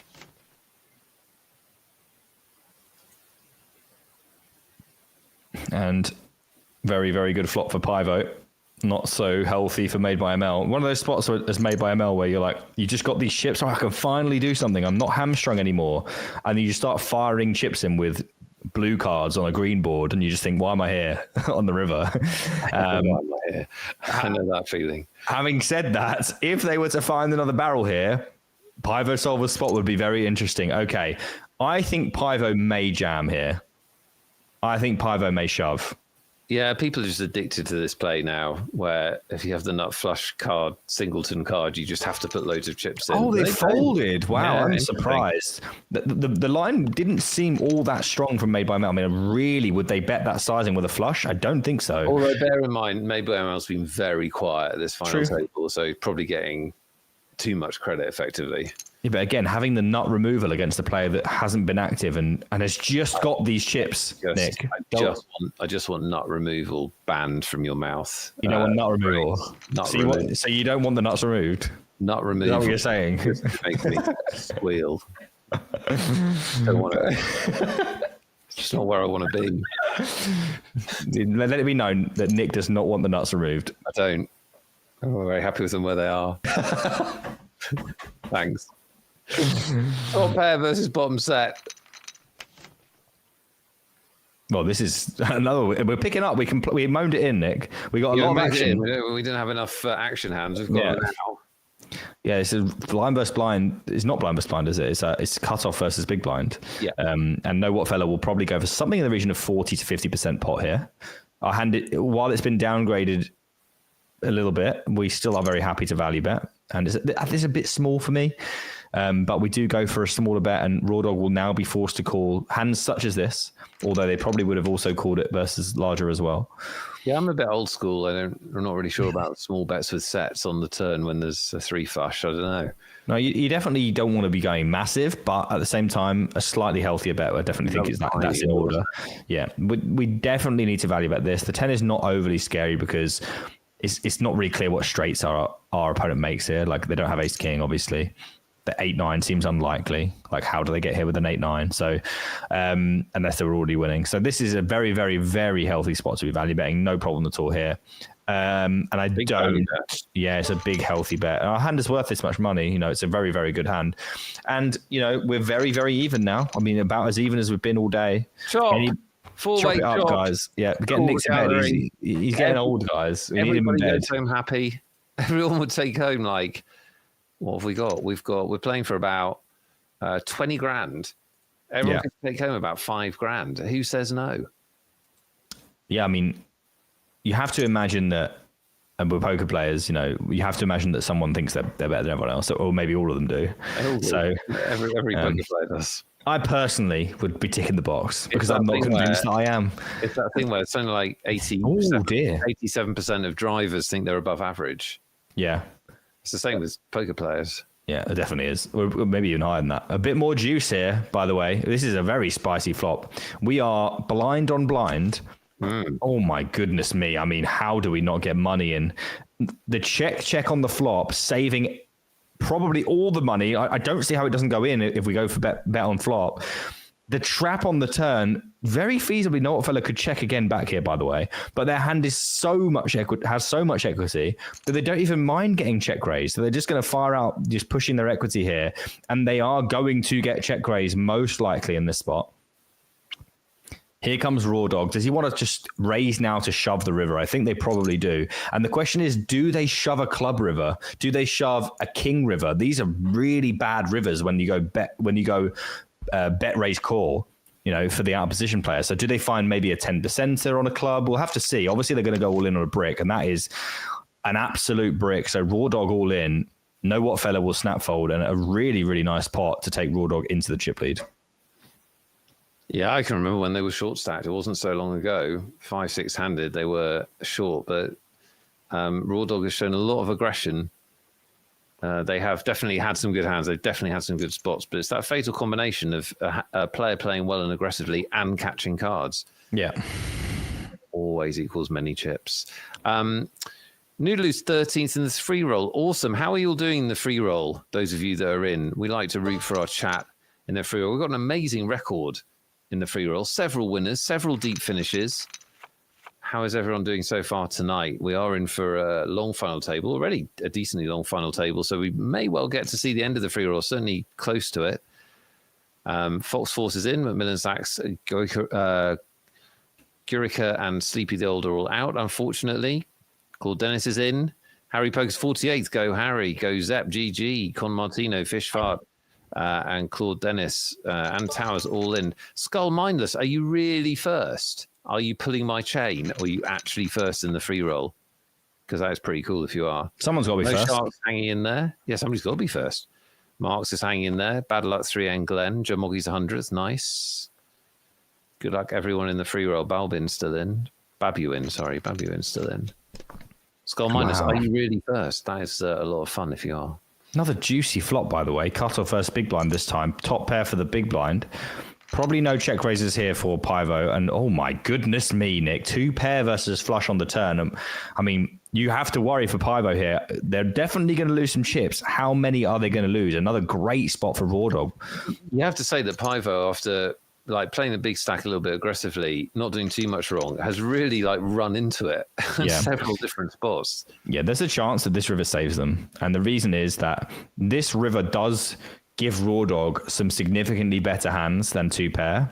Their own two pairs, for example, like you can imagine ace 10 with the 10 of clubs here being in there. King Queen with a club, absolutely 100% in there. Queen 9.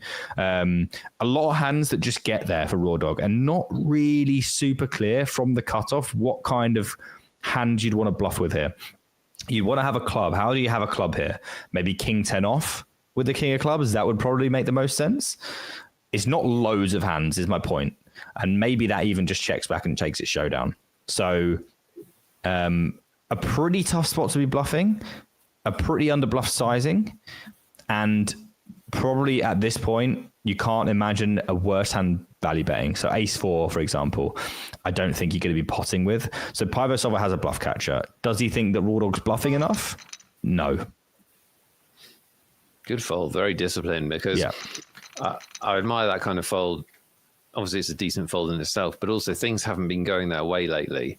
Yeah. And it's very, very easy to get down on the tournament and flick it in thinking, I can't believe this is happening to me. He can't possibly have it again. So that was a good discipline lay down, I think. Yeah, big fan of that fold. I think correctly asserting that they just don't beat very much in terms of bluffs because there really aren't that many to go for, and value, you can't imagine choosing that sizing and being ahead. So very, very good fold for Pivo. And they are going to have better hands than ace 8 there to call with. So it's no problem. On we go four-handed in the 100k Mystery Bounty main event, playing for nearly $8,000 up top. These players have got $3,000 locked up, and it's obviously anyone's tournament with nobody really critical at the moment in terms of stacks. We've got lots of $109 giveaways to send your way, 3 more during the final table, 2 more afterwards on the Wheel of Justice. So we'll do another one reasonably soon, but we're in for a long final table. It's been a long one already.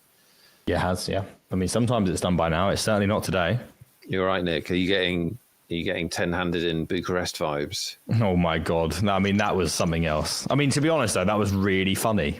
That was really funny. It was extremely odd. Yeah, that was one of the stranger things that I've...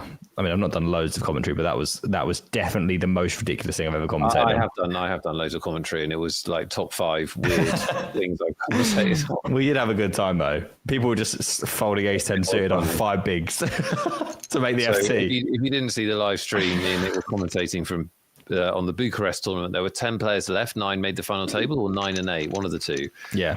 There's one more elimination to the final table, and for some reason, it became apparent slowly, didn't it, over time, that all of the players were desperate to make the final table, and they were folding like you got a free car if you made the final table. Yeah. Like they were just playing no hands and folding like big hands, and I think it took 3 hours or something. Yeah, there was the guy that was on like the feature table that was opening every hand. There's a chance this could be 3-bet. Yeah, there was a guy just opening every hand, and even though he was opening every single hand because he obviously realized what was going on, there was people folding ace 10 suited for 6 big blinds. It was absolutely bonkers. One of the most ridiculous things I've ever seen in my life. It was so funny. Because to be clear, there's no reward for none at all. One ladder, obviously, which is not even very big. Yeah, and they are going to shove the all in. Wow. Yeah, Made by is going to call huge favorite, even bigger favorite now. In fact, it's over. It is completely over. That 3 of spades, it just wouldn't. We had to go runner, ace, or 8. Either of those would have been fine. Funnily enough, we didn't find them. No What Fella is out of there. Played really, really well. Worth $140 to Made by ML. And Made by ML kept themselves in the game, Nick. We criticised their play a little bit. Mostly me, but you can't say fairer than this. Now the chip leader found themselves in some top spots, some fortunate spots, but you make your own luck, as you said, and here they are. Speaking of luck and a bit of skill, Know What Fella had a great tournament. The luck is they won a $3,000 bounty earlier in this event, so they go home with let's just tally it up, something like 3,000 for 4th and about 5,000 in bounties. So huge return for $109 for them. Yeah, certainly. Not Not a bad effort. Playing. It's always worth playing, as long as you enjoy it. That's the most important thing. Do you know what that's like? No, actually. No. But in enjoyed the main. theory, you think if you enjoy it. Yeah, in theory, I can imagine if I enjoyed it, then Yes. that would be ideal. Yes. Yeah. Alas, I'm not allowed to enjoy it. But you enjoyed the main, you said, so that's nice. Yeah, that was that. I mean, if you don't enjoy the main, what are you doing? Very true. It's a privilege to play it. It's a 10k poker tournament, for goodness sake. This is true. I didn't enjoy it when I got stacked on day one. That was less enjoyable, if I'm honest. Yeah, that doesn't sound that enjoyable. But you've told me now that I got it horribly wrong. So I can at least blame myself. I mean, I'd like to hear the hand, but if you've got 300 big blinds and you don't have the nuts, I'm just not in. Do you know what I mean? I don't think I did have 300 big blinds. I think about 150. Okay. It was late, like quite late on day one. It wasn't like level 2 or something. That's more understandable. Yeah. To be fair, last year I was all in on level 1. There we are. I wasn't called, and I did have the absolute stones. So it's however you want to see it. Also folded King's Pre, so that gives you a sort of indication of, yeah. 8 high here for Pivo, and Raw Dog picks up a pair to go with their ace high, and Pivo doesn't go for it this time. Raw Dog's just gonna wonder whether they could potentially squiggle out some value here. It isn't ideal though to have both a deuce and an ace, because you want to get called by ace high and maybe a worse deuce. So I think they'll just check, and they do check. I'll tell you what, it's going to be a dark day when they allow a re-entry into the I mean, main event. I think it'll happen within 3 years. I agree. Yeah. Sad. Yeah. And it'll make it so the game will be so much different when people can rebuy it. It will be a completely different experience. It just makes it like any other poker tournament at that point. Yeah. What's special about it? It just goes on longer at that point. Yeah. But rake, did you not consider the rake and money and rake? I mean, I didn't, but they certainly will. Yeah. It's my strong sense. Well, we got 3 worthy adversaries here. Oh my goodness me! It's a fine play. Obviously, we know about Big Little by now, but it's just the speed of it which scares me. Not even like a remote flinching. You're just an absolutely snap bang. And if I was Raw Dog, I'd be like, oh my god, how could he possibly be bluffing here? It's almost like they decided already they were going to do it before it even got to them. Mm-hmm. Raw Dog goes for the check here, which is timely because this is the kind of hand that you can just go ahead and ISO to muck the 3-bet. They do flop top pair though, and Pivo has got bottom pair with a backdoor flush draw, so we will see a turn. Or we could see a check raise. It's definitely not beyond the realms of possibility. That is a club. And yeah, it is green. It is pointy. It's the ace of clubs. Pivo's got a flush draw now, and we are going to go check, which I think is reasonable. Obviously, Raw Dog doesn't want to bloat this pot with second pair. Happy to let Pivo bluff at it, which they probably won't do because their showdown is certainly non-zero here. And Raw Dog now has an opportunity to value bet, which I think they should take. It's a limped pot. Pivo obviously has not shown loads of strength. A 10 is a really good hand in this situation. And here is a value bet to honor that strength. And now Pivo in a tough spot and does fold. They do fold. Moss Shark says cash soon in the free roll. How close are we to cashing in the free roll? Somebody that's in the free roll could tell me how many players left and how many players get paid.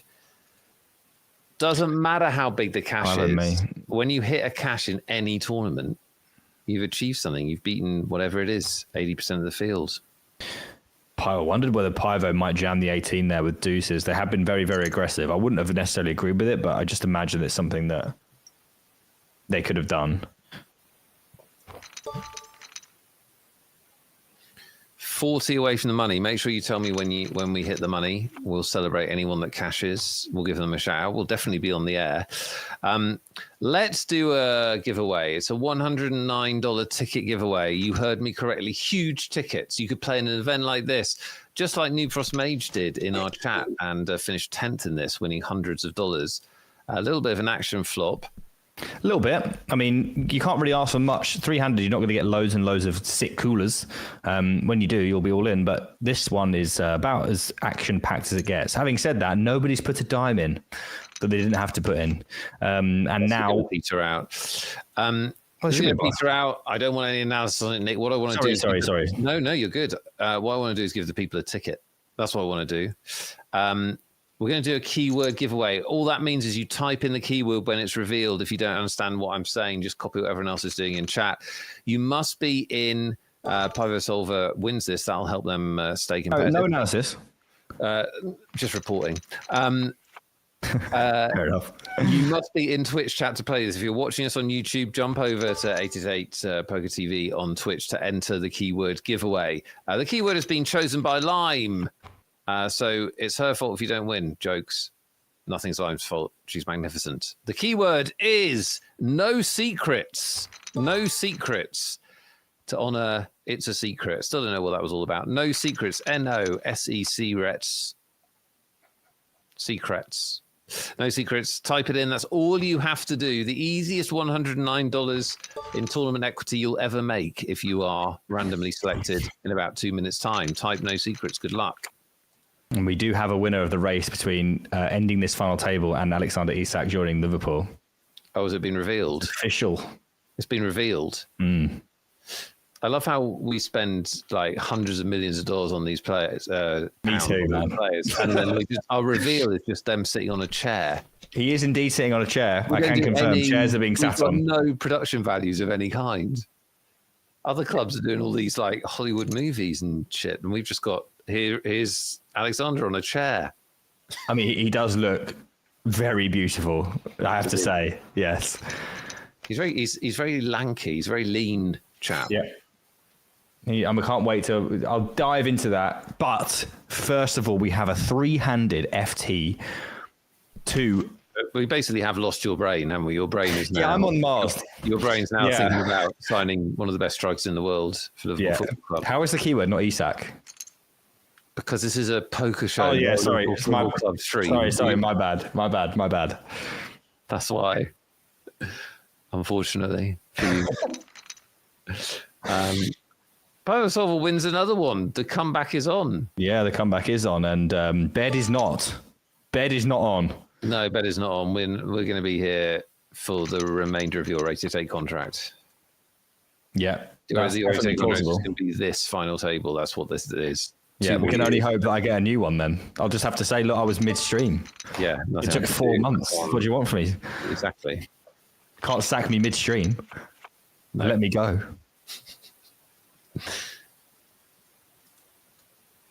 Real roller coaster for Pivo Solver, who came in as the big stack, looked very dominant for a while, then had this horrible run of losing pots, quite a lot of them to Raw Dog. Still the short stack, but in there fighting. Yeah, absolutely. I mean, short stack is kind of doing them an injustice at this point. 30 big blinds is hefty, especially as we know they are likely to wield the stack whenever they get the chance. Pivo Solver is really our best bet of going to bed here, I would say. Last chance for the keyword. Type no secrets in our Twitch chat. YouTube chat does not work, so hop over to 8-8 Poker TV very quickly. Type no secrets and you'll be entered into the draw. In fact, Lime's running it right now. There's nothing we can do. No one stops this train. Go.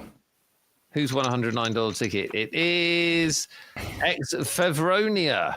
Ex-Fevronia, you are a $109 ticket winner. Well done to you. Enjoy playing a big tournament. I hope you win lots.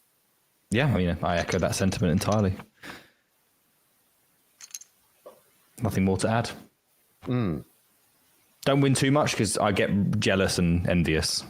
At what amount do you become envious of somebody else's winnings? If we're approaching 5 figures, that's unacceptable, I would say. Okay. Like $1,000, you're all right with that? That's $1,000 is $1,000. What are you going to do with $1,000? You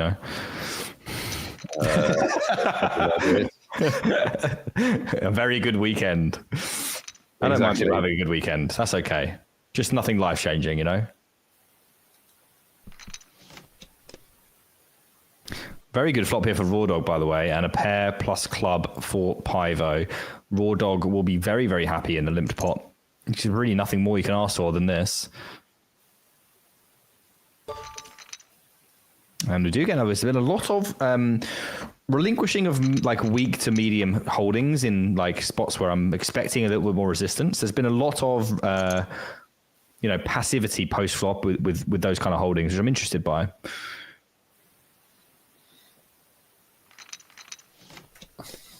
Sometimes I wish I was good at the game so that I knew whether it was good or not to do. You just want to be good enough to know. I mean, Yeah. the great thing about commentary is you can just say, Yeah, I'm just saying. Who's going to say anything? yeah, right. You don't need to say, I'm not sure if that's right or not. Yeah. I mean, you know. I like to, be honest though. Bad news from Lime. Ex Favronia is not eligible for the ticket. So apologies, Ex Favronia. You need You to did not win. an Now, when I eligible said bad country. news, it was only bad news for Ex Favronia. That's true. Everybody else could now win again. From a utilitarian perspective, this is actually the best outcome. Thank you for your selflessness, Ex Favronia. And Run We're Good as running well. it again. And appropriately enough, Run Gooder wins because that is running Gooder, isn't it? When you haven't won, but then you get, another chance and you win. Yeah. Run Gooder, well done. You've won $109. Oh my God is right. Yeah. You can thank the country that Favronia is from. Favronia's from, yeah. Yeah. We don't make the rules, guys. We simply tell you what's going on. We're commentators, if you like. Or even know the rules. Yeah. I we literally know what Lime tells me. Yeah. Well done, Run Gooder. You are suitably excited. Good luck in the tournament whenever you use that ticket. Yeah, it's completely unacceptable not to be excited. I mean, I don't mind if you're excited and you win a little bit of money. But if you go TY in lowercase and then you go and win 10 bags, that's just not going to be okay with me. Nick needs gratitude. Yeah. Country laws. Again, we are not very privy to these things. We are merely the vessel of message. But yes, you can assume that the country is not eligible for these giveaways. Be from an eligible country. That's my advice. How stupid can you be? Come on.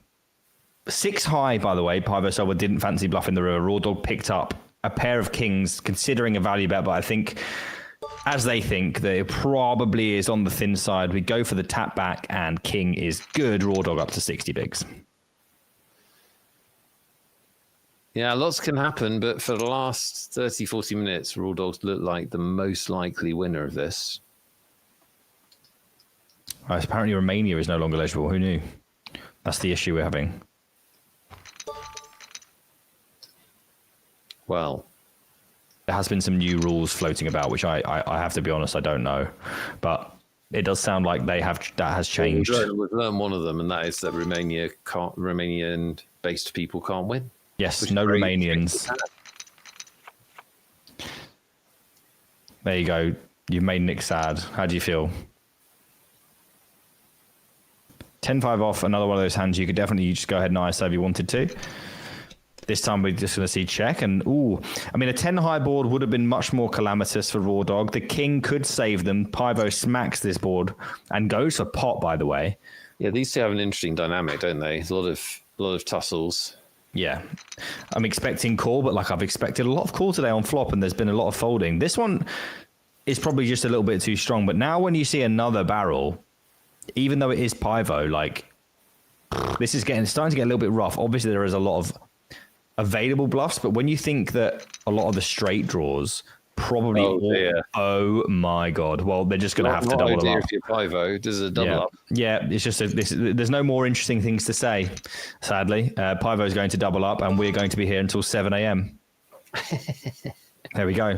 It's locked in. Is it too late to make this a sponsored event? Yeah. People do that, don't they? They do things for a really long time and they get sponsored. Yeah, it could be. It doesn't. I always think just write a bloody check. Yeah, it's a lot easier instead of staying awake for 18 days or whatever. Queen 5 off straight away, by the way. I'm just not sure we're allowed to do this when the stacks are so even. But it's been Pivo's style, and they're sticking to it. I have to be honest, no matter what time this finishes, I will be watching that entire Alexander Isak interview, and nothing will stop me doing that. The only problem with those interviews is they never ask them about the former club ever. There's like a convention, right? I mean, have you seen the statement from Newcastle? It's pretty funny. It's 2 lines. Yep, they played for us and now they're gone. See ya. I don't know. Everyone needs to grow up, I think, in football. It's all a bit childish, isn't it? But it just does go to show you that Gahey acted like a consummate professional, wasn't allowed to leave. Really? Everyone else threw their toys out of the pram, got their moves. Simple as that. But it's a metaphor for life. You've got to stand up for yourself. You've got to say what you want. You can't just put it in the hands of other people. Yeah, exactly. Like if you want a wage rise at work, you don't just go, I want a wage rise, and they go no, and you go, all right then. You go, well, no, this is why I deserve this, and you know, especially when they promise you it and then they don't give it to you, so that kind of thing, which apparently is. What's the worst that can do? You could be immediately fired, as happened to David Tutman, which is why he's not with us tonight. That's a joke. That is a joke. David has never asked for a wage rise because he knows the answer. That's also a joke. That is also a joke. We miss David. If you miss him too, don't worry. He'll be back next week. Yeah, he is also stepping in. Already 80% of the budget, so exactly we can't afford to pay him another $1. That's exactly right. We can barely afford to give away the tickets once we've taken off David's pay. Interesting bluff 40 there. big blinds each. That is very deep stack for three-handed at the end of the tournament. Quite unusual. They're toying with us here. They do have $4,500 locked up, $6,000 for second, and $7,750 for first. So about $1,500 jumps. It's obviously worth battling for, but they could chop it up and have about $6,000 each. They don't want to. Fair enough. They've come this far and they want to play for it. And I have to say that we have to be thankful for the presence of Raw Dog here. I think Made by ML's played very well, but I'm not sure that I can't remember them putting in an aggressive 3-bet. And if Pivo's opening Queen 5 off on the button and continues to be very, very aggressive, if you don't have someone like Raw Dog keeping them in check, you know, this can become a little bit of a massacre if you don't play back at the guy that's opening every hand, you know? And here we go again, limp on the button from Made by ML. And everyone with a reasonable holding here, and obviously the best hand for Raw. I mean, if we are going to limp buttons, and we've all got 40 big blinds, I am slightly worried about how long this is going to take. And the check from the Queen Jack suited as well. We are being fairly passive. Maybe we just want to get to the break, adjust our strategy, something like that. Yeah, good idea. Yeah. Break coming up. Everyone's a little bit tired. Any raises here? It definitely is possible. You can only imagine that you're ahead here because, you know, Ace King's not going to be in there. There may be some King 9 and 9-8, but would you not see a bigger bet? Would you not see a flop bet? These are things that Raw Dog is thinking, and I imagine he's answered that with it's unlikely. And there are a lot of hands that Pivo could be betting the turn with. They are obviously just ahead of. We get another donk here. This is a I don't want to make a big river decision bet. Yeah, this is just going to probably face one. Yeah, I mean, it's going to be raised to. If I'm Raw Dog, I'm just pretending this is a check and making it 2/3 pot. Yeah, exactly like this. You're just not allowed. Theoretically, you're obviously allowed to do whatever you want. You can press whatever button you like, but theoretically, donks are usually a product of a board changing card, which can change the lead of the hand, and obviously a 3 doesn't do that. So usually you're going to see a solver, even a beer solver, check that spot.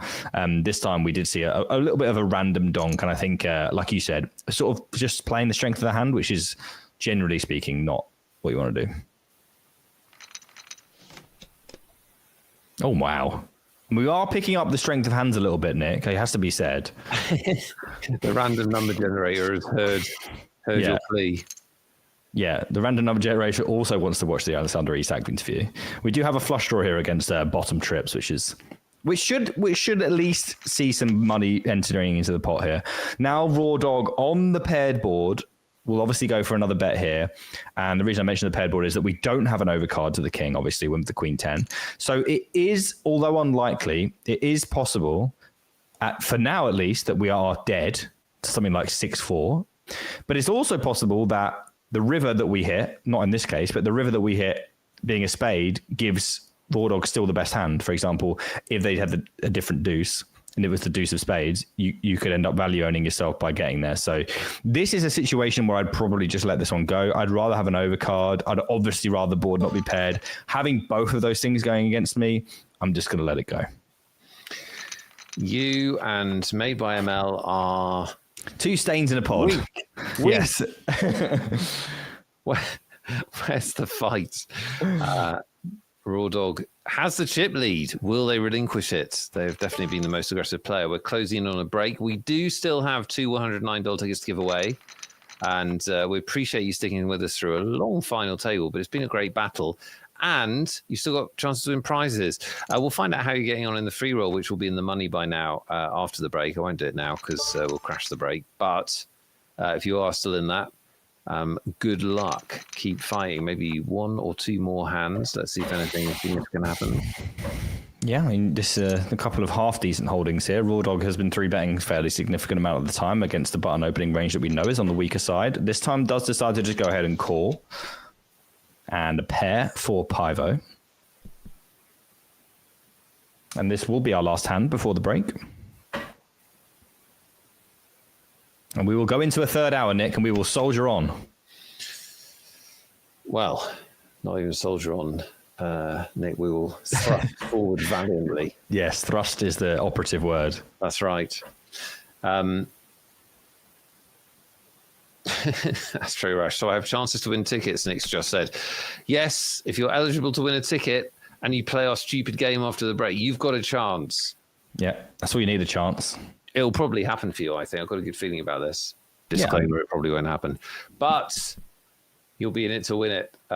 Small pot, which goes the way of Pivo Solver, who refuses to go down without a fight. These two have been tussling. They'll continue in 5 minutes, 25 seconds. We'll see you then. See you then. I'm feeling positive. We're going to double up. When you speak to me next, I would have doubled up. I promise you. Or I'll be in the pool. Come back, bro. Day 2. I feel good. I'm just waiting for Aaron so we can have a little pep talk. How you doing, fella? Pretty good. You ready? Yeah, I'm super ready. All right. How about you? Feeling good. Yeah? Yeah, so for day 2, I was feeling like really, really confident, like even more confident than I was on day 1. Just take the spot that's good. Chip up when you can. If you run a bluff, you think it's a good spot, good, great, do it. Do what you think is right and live with it. Like, I'm cool with it. Feeling good, man. Just being here is fucking brilliant because I was down to 12K. So every pot I've got is an opportunity to do something. So really excited. Also realistic, most poker tournaments end in heartbreak, but we'll do what we do. I believe in you, son. Get it done, mate. I just want to get through to it. Yeah, you will. No problem. Right, let's go find our seats. I 100% hadn't shaken off the how day 1 ended. Going in with just 40 big blinds, just half a stack. It was hard to get my head around. I've never got far enough to have to worry about playing 2 days in a row. Sorry. Okay, he didn't recognize me. He and I had a 30-minute conversation yesterday. How long was your conversation just then? A little bit less. Good luck. Thank you. Good luck. It's a long, long tournament. Everything can happen. We'll just try to play good poker and not to have too high expectations. Yeah, if I make day 5, you guys gonna see me excited. Okay. Would you like a cuddle? Yeah. Yeah. Oh, Ian. Hey, buddy, man. I don't want to give you a cuddle. Give me a cuddle. Fucker. How you doing? Good. You feel good? Yeah, I'm ready to go. You look like a beautifully shaven ball bag. Oh, wonderful. Look at you. Wow. Fuck. Oh, I know. Day 1, people have the goal of not busting. Their goal is not actually to win the tournament, it's just to survive to day 2. Now that fear is gone and people battle a little bit harder. They're willing to bluff all in a little bit more, and it makes the game, I think, more fun, but also it's more dangerous. It's exciting. Going into day 2 is always nice. Last year I didn't make it. I'm feeling less nervous than the day 1. I don't know why. Today, I found it very easy. That's the one. This feels very similar to last year, you know. I started last year, day 2, on less chips, weirdly. I wish this bag was a lot heavier, but we'll do what we got to do.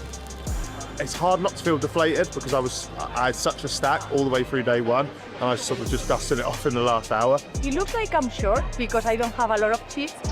Didn't take me much. But I have 45 blinds, so I'm not even thinking to double up or anything. It's plenty of chips, so I'm just gonna play hand by hand and do my best every hand.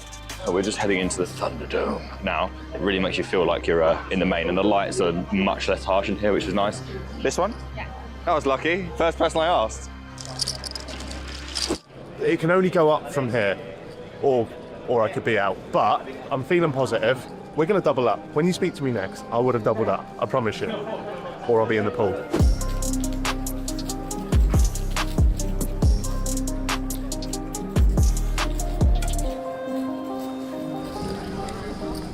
All right, talk about it. Guys, I'm out. Third hand today, ace queen suited. I've 3x'd it. It's gone round to the other short stack. He's gone over the top, put 12k in. I'm like, I feel like I have to shove here. It's half my stack gone if not. So I shove. He tanks for ages. Calls, obviously.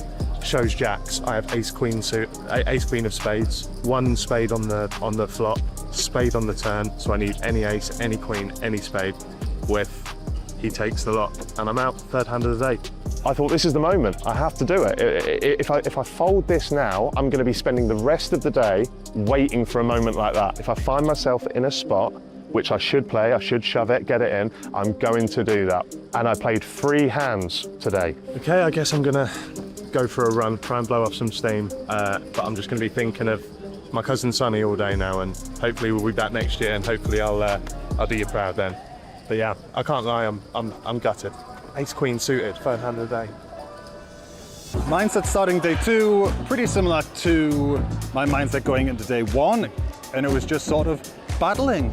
I came day 2 with 45 blinds, even though it was half of a starting stack. And I didn't even have that feeling that I need to double up, No. It's 45 blinds, it's a lot of chips and 2-hour level. This is the tournament that doesn't matter what happens to you, you can always make the comeback. There are a few recreationals that, you know, if you start with recreationals, it doesn't really matter how many chips they've got. They are getting torn to shreds in this tournament because there's so many hours to play and there's so many opportunities to make mistakes. So you need to get yourself involved in spots with them as much as possible before they have to take their leave, unfortunately. So I had a good start of day, didn't play many hands. I could go from 104 to 130.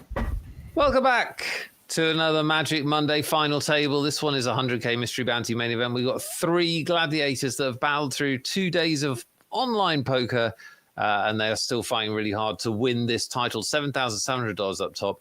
The 2 Nicks are in the seat. Nick Wealthall here with Nick Eastwood. And Easty, we flagged that this would be a long one pretty early on, didn't we? It looked like it was going to be a grind. Yeah, we kind of had a feel for the way this one was going to go, and you know, it's been interesting, that's for sure. You know, there's not been that many callers to get us to where we're in a situation where we can crown anyone right now, but you know. Yeah, it's anyone's tournament. Look at the stacks, literally anyone's tournament. Yeah. Before we get back into the serious business of the final table, the far more serious business of the free roll. Who is still alive? And you're also allowed to say if you cashed and then died before I asked if you were still alive. So people that made the money or are still alive in the free roll, let's get you a shout out because well done you. You've beaten a lot of players. I think 2,500 entered and only a few remain. Con Martino's 71st. Skull Mindless, you're a liar. Harry Poker, you're 126th. Well done, Con Martino and Harry.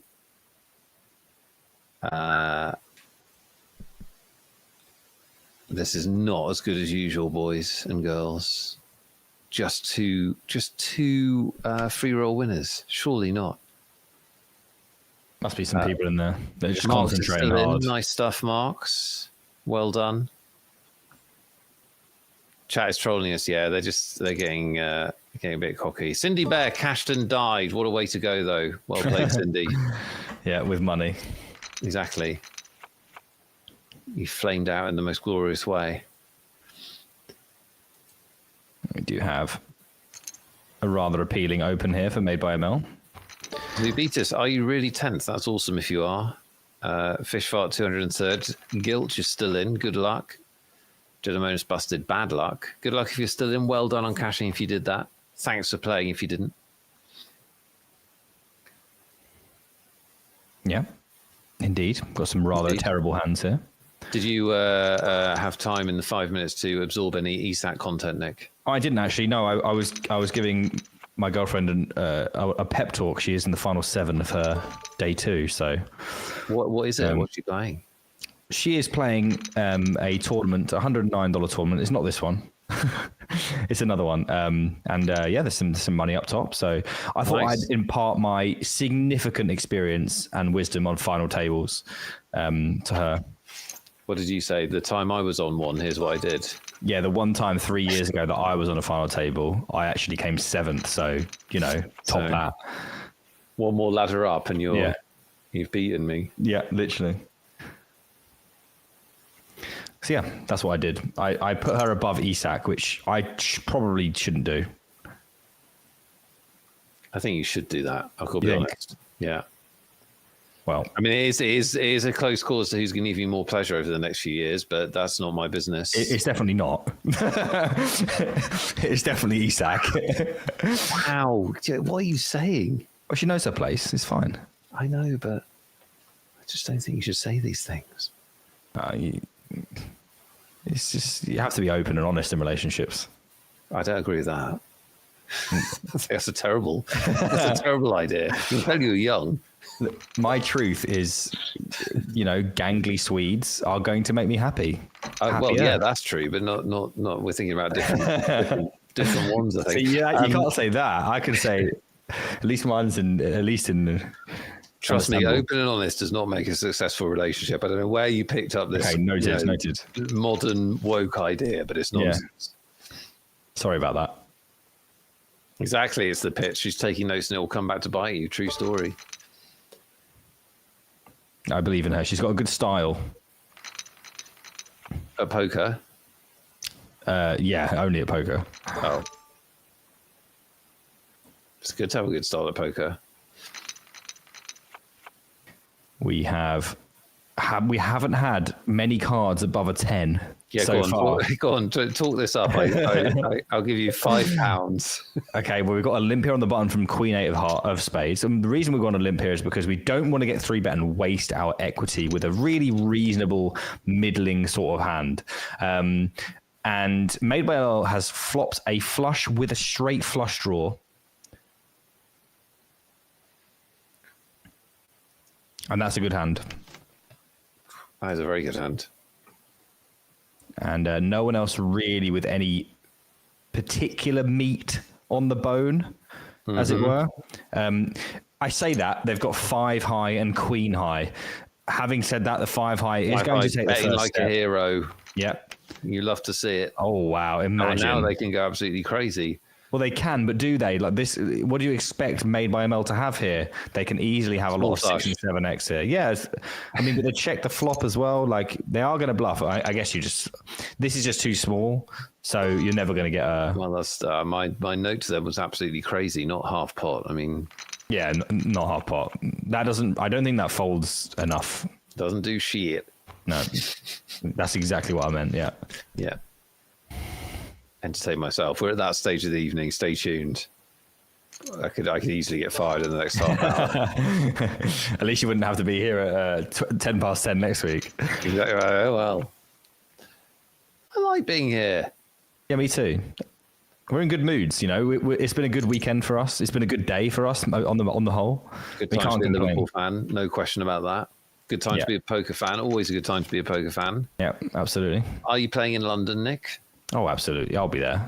Do you know Good what bells on. are you playing? Just the main? I'll or play the something? main and I'll play some cash. I'll play the main. I actually won a packet. I believe I was going anyway, but you never can assume these things. You don't want to assume lovely things like that.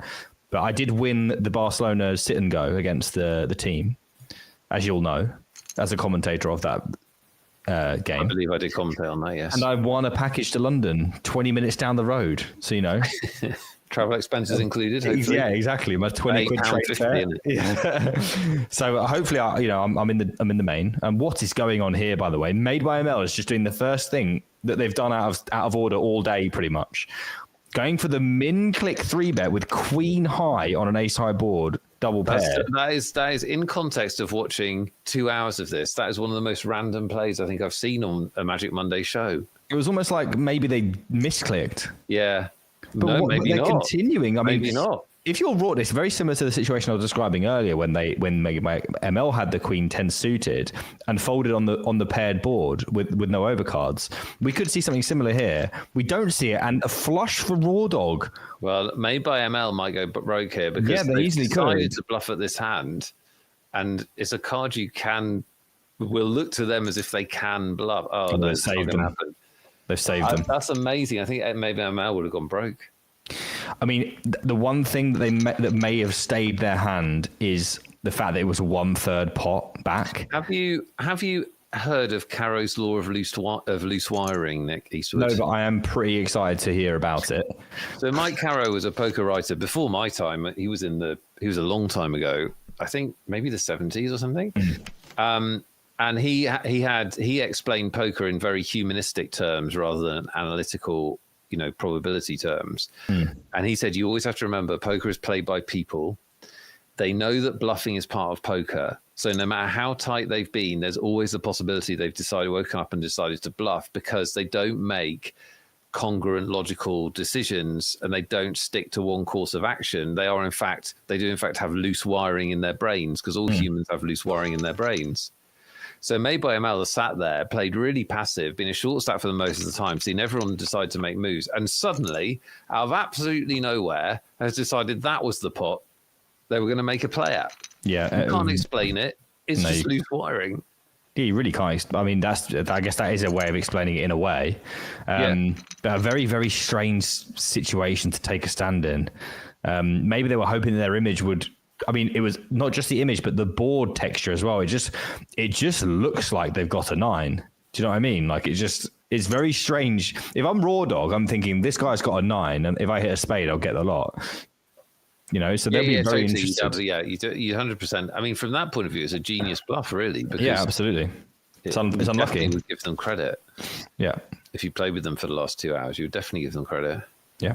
Well, speaking of credit, 3 kings in the bank for Pivo Solver and Raw Dog with a bluff catcher. How greedy does Pivo want to be? He wants to be very greedy. Now, Raw Dog knows that Pivo has been caught with the hand in the cookie jar on several occasions and against Raw Dog. Is this a level from Pivo? Doesn't spend too long thinking about it and makes a good fold. I like the play, though. Yeah. It's worth a try. The payoff's so big, the times you do get a call. Yeah, you spent a long time building an image. You might as well use it.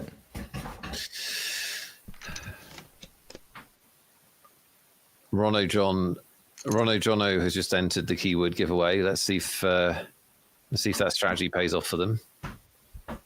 It's a bold strategy, Cotton. Exactly. Nick Wellfall with me, replacing Tuck today, who was busy in London negotiating the deal sheet with Steve Parrish from Mark Gahey. Didn't quite get it done, but he will be back next week. It's literally one just for me and you. Yeah, that is, but it was for you. I appreciate that. I enjoyed it. Very enjoyable. 3-handed action. One of these players is going to be walking away with nearly $8,000 and the title. Yeah. It's been a sort of grindy last 30, 45 minutes or so. Very grindy. It's been a grindy 2 hours, to be honest. It has, yeah. It hasn't been a ton of fireworks. You've brought it to life for us with some excellent analysis, but it hasn't been action packed. No, it's been pretty desperate at times. It seems like Pivo Solver on the button has decided they want to play a mixed limping / open strategy. We don't. This is not a winning strategy, and by winning strategy, I mean one that ends this tournament. It is not a winning strategy. Yeah, no, that is not what we're going to see too much of. But the reason he's doing it is because he's using a polar opening range, so he can just fold to 3-bets or obviously continue versus them. Have very easy decisions versus 3-bets because he's noticed that Raw Dog is very aggressive when Pivo opens. So Pivo wants to have very easy decisions versus 3-bet. So he's decided to limp all of his medium strength hands, it looks like, so that he can realize his equity versus a very aggressive 3-better, so he doesn't lose out on seeing the flop as often with these kind of hands and be able to win these kind of pots.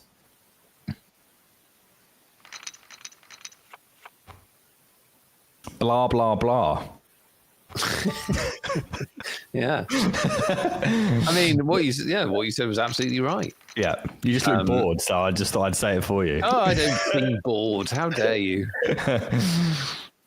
You're probably just on X, scrolling your feed. I do that during the transfer season, and then I'll stop now. Yeah, exactly. Well, there's nothing else really to look at now, is there? No, it's just stupid real football, which is like nowhere near as interesting. No. I look at it during the World Series of Poker as well. Oh, whoa. Well, Nick. maybe ML's only got 9 big blinds, so I mean, you've got to call there. You have to call. How But can we you saw not this call? before when they were short stacked. They just don't. They don't like to do that. They don't. They don't want to put their tournament life at risk, do they? And this is what I said. I mean, if Raw Dog wasn't here, you know, I mean, Made by ML is just not playing three-handed poker well. That's just simple as that, really. Mm-hmm. They're not being involved enough. They're not taking enough stands. You know, ace 5 off against a very aggressive opponent. As you can see, Raw Dog shoving queen 2 off. I mean, ace 5 is so far ahead of the Raw Dog shoving range. Yep. They have not made the adjustment. Ronald John says my head was in the tournament. But you gave us all a laugh in chat, so it was good.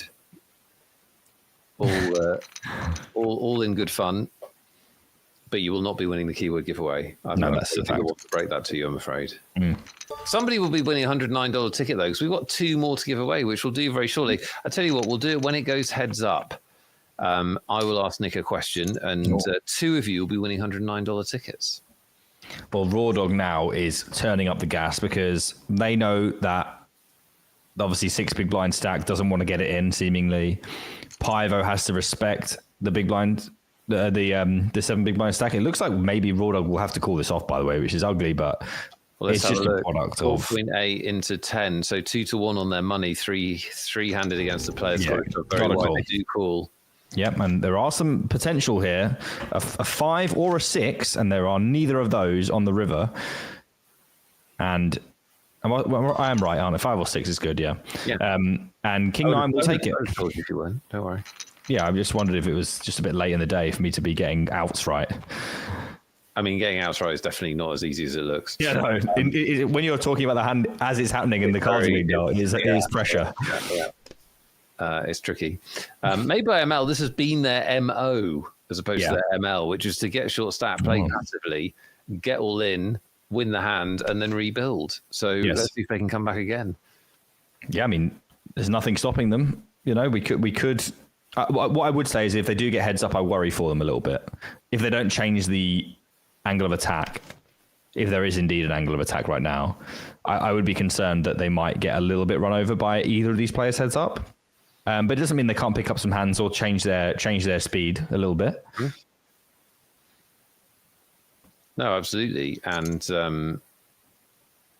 you're never on 0 chance or heads up, even if you're far too passive and not a stronger player. You can still win a heads up. You just need to catch some cards. Wow, look at that value bet. I know, that's a thin little monkey. Was that check called on the river? It was. It's crazy work. Am I missing something?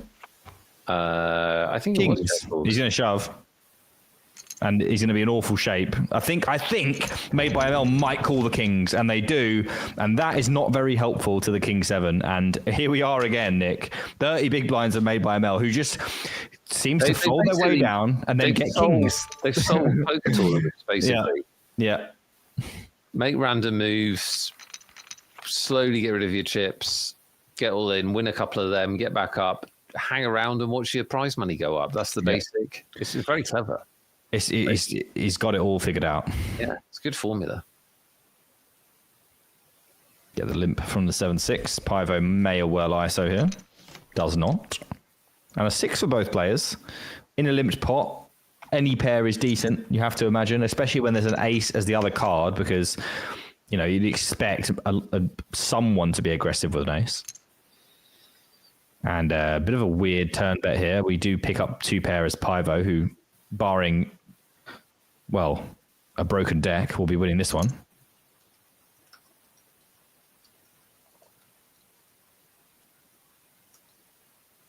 Made by ML, probably going to let this one go on the turn, from what we know.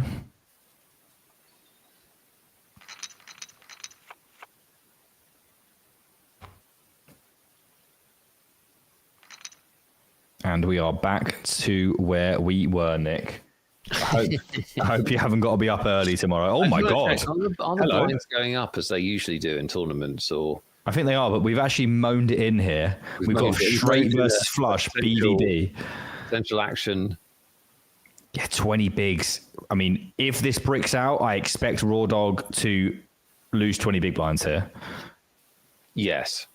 I don't see how you can't. Raise it. Yeah, exactly. And start to get the money in. Yeah, do we 3-bet out of position here as Pivo? We don't. That is an atrocious turn for Pivo.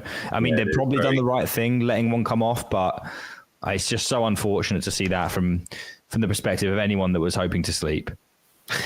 Exactly. Pivo will be sadly thinking, I'm not getting paid here. And I think they're gonna be right. Yeah. So try anyway. Give it the old chunky try. Not in love with the sizing here. I'd rather something a little bit smaller. Raw Dog flops a straight and loses 3 big blinds. Yeah, and he'll be annoyed as well that the heart came on the turn. He won't know right now. No. Actually dodged a massive bullet. Yeah, indeed they did. And some more parity for fans of parity. Those of you who like communist poker, we buy into the tournament and everyone just shares it. It's lovely. Yeah. And still Raw Dog a favourite, though. He has to be said he is a favourite. We got the most chips and probably, I would say, has played the best stuff out of these 3. But there's just an awful lot. I mean, I know poker is a lot of this, but there's an awful lot of these hands where it's just not really anything anyone can do. A 4 on the river, please, dealer. No, not anything anyone can do. And also, if you're not the chip leader, there's just not an incentive to go after pots and get aggressive, particularly. Yeah. I think we will see one call here. And there is a deuce. And by my calculations, Raw Dog's got 5 high. Let me just crunch those numbers for you, Nick. Yes, that is what they've got. So betting is in order. Yeah, and didn't work. Always bet your 5 high on the river. I think Raw Dog was just hoping to fold out a high card there. I don't think that if you'd showed them a pair, they would have bluffed. So I don't think they'd be too disappointed to lose that one. Here is another open from Pivo, who is stepping into the 30 big blind range now. And we're in the territory of, we can't, like you said, are these blinds actually going up? I mean, we know we started on 40k and they're now 160k, so they have gone up. And yet somehow we seem to have been around 40 big blinds. Yeah, no one's lost any chips. It's just the whole evening has been this stack depth. It's worth mentioning, by the way, it's kind of a test for the players, isn't it? Because this is a long time to play an online event. And obviously this is also day 2. So, it is tough to keep making good decisions and also to keep your focus. We saw Made by ML make that random bluff, which they've come back from. But I think that's one of the things that happens when you start to get a little bit tired or, a little bit feel like you're ground down. You can start to make some random decisions or force some plays. It is a challenge. Yeah, I mean, just sitting there for so long and doing so much folding and then getting check raised when you finally see better flop, it has to just feel really frustrating. And that's obviously where that very strange 3-bet was born from. But they're still here and they're still well within a chance. And if they keep picking up kings in the big blind, they'll do okay. Yeah, absolutely.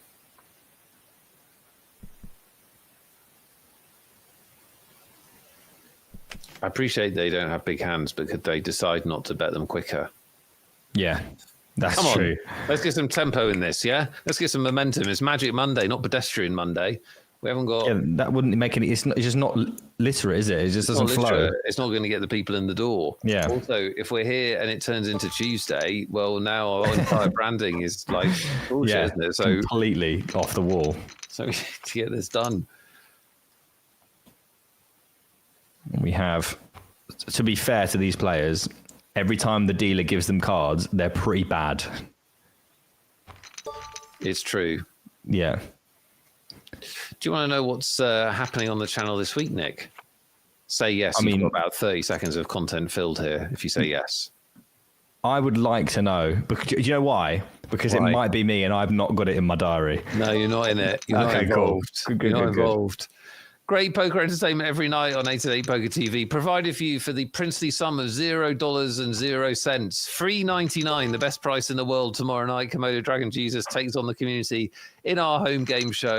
Register and enter to try and claim his bounty. Then on Wednesday, a very special blast-off where bracelet winner Vivian Saliba makes a rare appearance to battle Josh Manley. That one will be fun.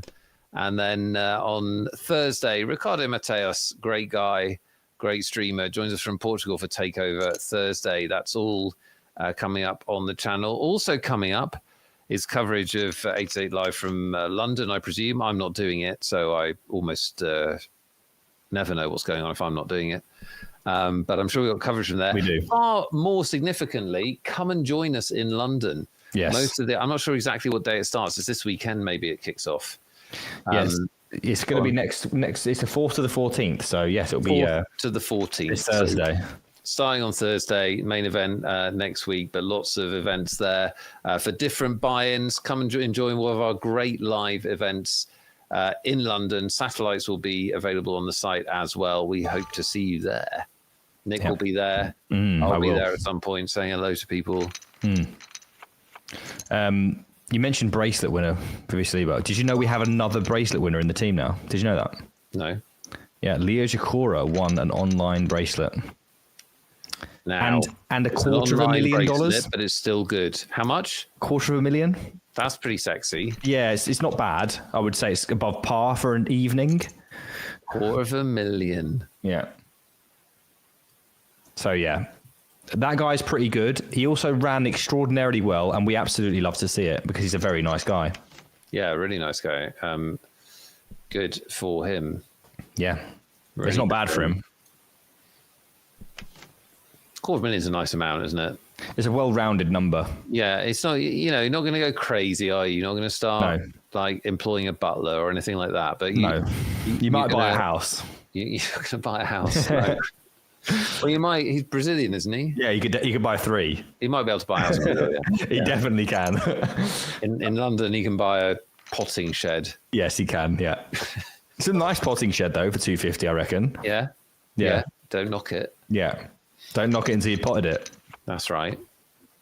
Made by ML is under 10 big blinds. Yeah, we didn't actually catch that. Well, they didn't It keeps have that happening, much doesn't more. it? I think they just lost a couple of pots. It does keep happening. Every time they double up, they just seem to bleed back down again. Is it a coincidence? Probably. But it has been... Maybe this is a stretch too far for them. Maybe this is one pair of kings needed in the big blind too many. We shall see. 9s, the excitement of a real hand, immediately dulled by a limp. And they are playing a lot of limps because I think they're concerned about Raw Dog doing a lot of 3-betting. And then Raw Dog has responded to the expanded limping range by checking back a lot, which has left 2 big blinds in almost half of our pots, which sucks.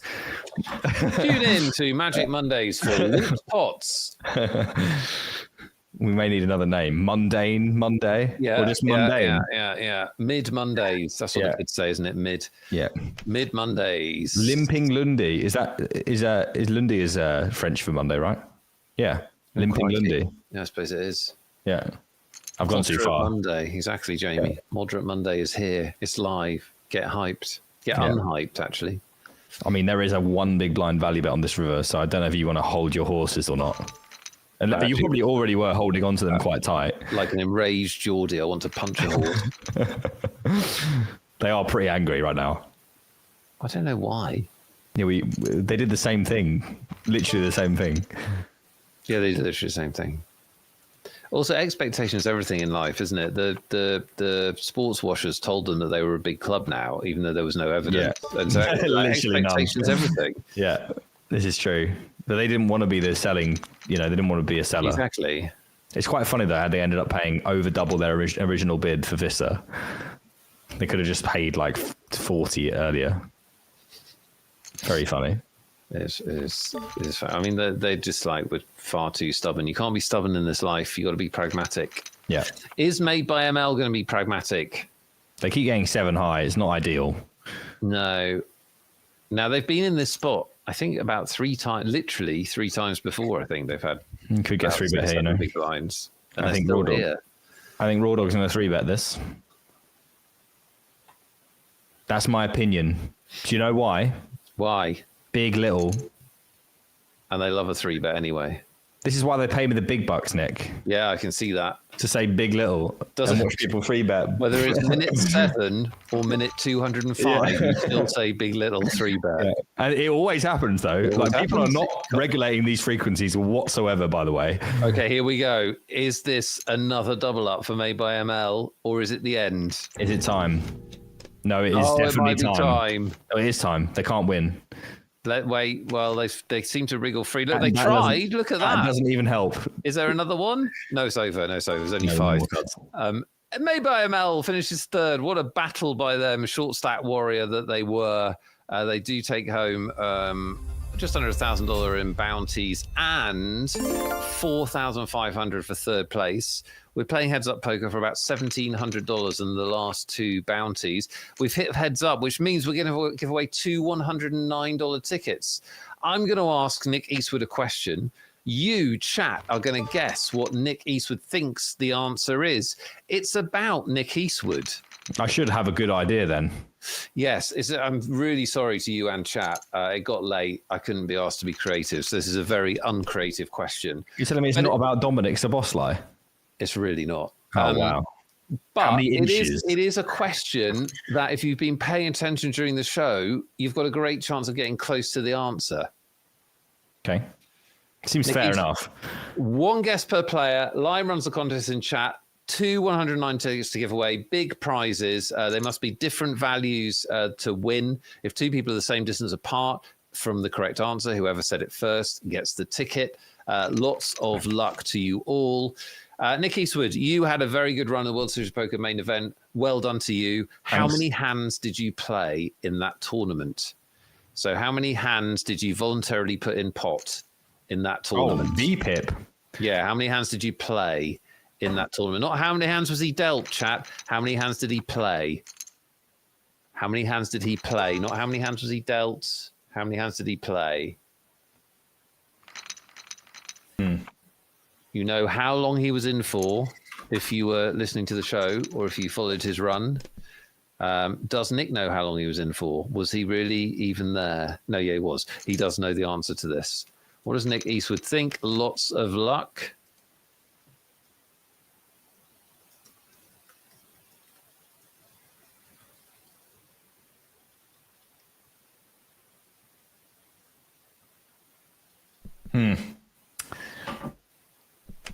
He's doing maths. He's doing maths, kids. Meanwhile, the heads-up battle has commenced.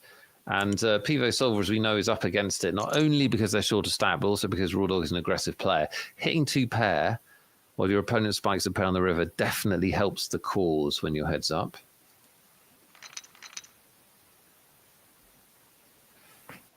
And Nick's answer is in. Continue guessing. Line will tell you when you can't. Best just to go for it and not wait. This is a tough one. Maybe I should have given it longer, but it's too late. Wait. Are you saying what you think is not what you think? Because David Tuckman did that once. No, I actually do. I mean, it just seems like it's not right, but, you know, I'm just committing to it. It's what you think, mate. Yeah, it's true. You just have to know your own mind. Yeah, I think that's why. Who may or may not know his own mind. I think it's what I think. Is that enough? Yeah. Okay. It's what do you think? Okay. I think this is what I think. Okay. What happened to David was he thought what he thought, and then much later on he went, "No, that isn't what I think." But it was still the answer. So that's like a paradox. Yeah, and we can't operate on that basis. It's just it's unworkable, to be honest. I actually am in that boat, but I'm sticking to my answer. Okay. How many hands did Nick play in his main event run? There was some information on it earlier in the show. And we were asking how many hands did he play VPIP? Did he actually elect to contest? if you will. PO12 has closed the gap a little bit. 47 blinds plays 29 blinds. We've watched enough heads-up battles. We know this could still go either way. The pros are picking Raw Dog. Yeah, I'm also... Wow. I mean, I think that's just about okay for 27, but it is very large. Yeah, it was. Yeah, I think Raw Dog has impressed me the most. I think Pyvo has had a lot of heart, but I think Raw Dog has been more surgical. Thoughts? Yeah, that's probably fair. Bit more deliberate. I think there's been some reckless aggression from Pyvo, which does work a lot. Don't get me wrong, but I think Raw Dog has had a fairly solid idea of where they're at a lot. I just like their timing and spot picking. Yeah, I agree with you. I think they've actually played a very nice final table. Yeah. Pyvo Silver was a really big stack for a long time and was pretty active. Wow. Crikey. This I think big blind shy. I think this is a little bit out there. Pyvo wondering about the ace-5. I don't think you should call this. I think you're going to find 6s, 7s, ace-8 too often here, but they haven't folded yet. And they would be in unbelievable shape. No, they haven't. And they might be thinking, I just don't think he does this with any of his good hands, therefore. Yeah, but unfortunately, the hands they do it with quite often have you in rough shape. This is true. They do it with stronger aces. Yeah. But we do get, obviously, hands that dominate us to fold, and we get much better hands than ours to fold. So it can't be awful, and we do have equity when called. We never don't have equity. So, I mean, how bad can it really be? It's probably not great. So how bad can it really be? Well... Oh! He's raw dogged it on the river. Another straight. That's not what that phrase means. Well, he's just ripped off the best card in the deck, without a shadow of a doubt. Yeah, has done that.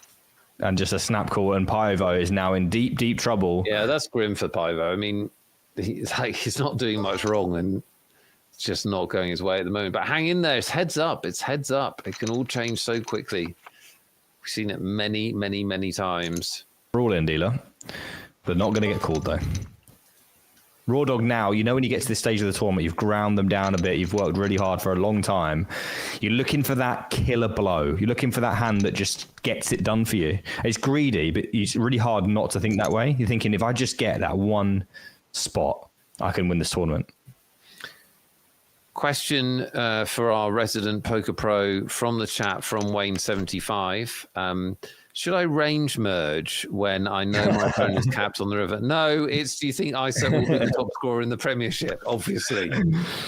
Yeah, I mean, I would go with no. Just because I think he'll share minutes and he's going to be behind because he's not ready to play 90 yet. And other people have already got like 3-4 goals, which is a big deal. And he won't be on pens. And he will not be on pens. He's got to be on pens. He will not. Well, he'll be on pens at Christmas. That's true. He gets for 6 games. And we've got some damn good fixtures then. Another defeat for Pyvo, who is now in desperation territory around the 10 big line mark. I think Raw Dog's caught 2 pair 3 times or something when Pyvo's also had a pair. Heads up, you're just really boned when that happens. Yeah, really boned for sure. And it's not looking great for fans of Pyvo, but it isn't over yet.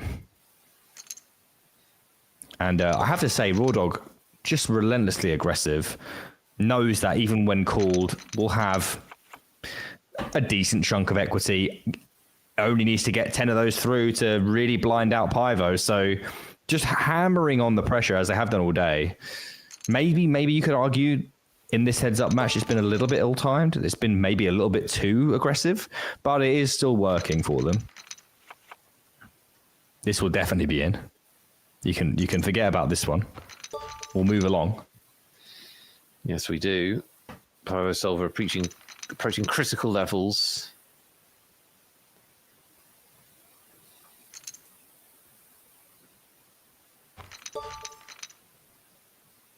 Yeah, 2 9s is a good hand, but we are in the territory now where blinds are not enough. We're going to need a double to put ourselves in touching distance. So it has become, though, for fans of sleep, it has become an all-in or fold kind of game.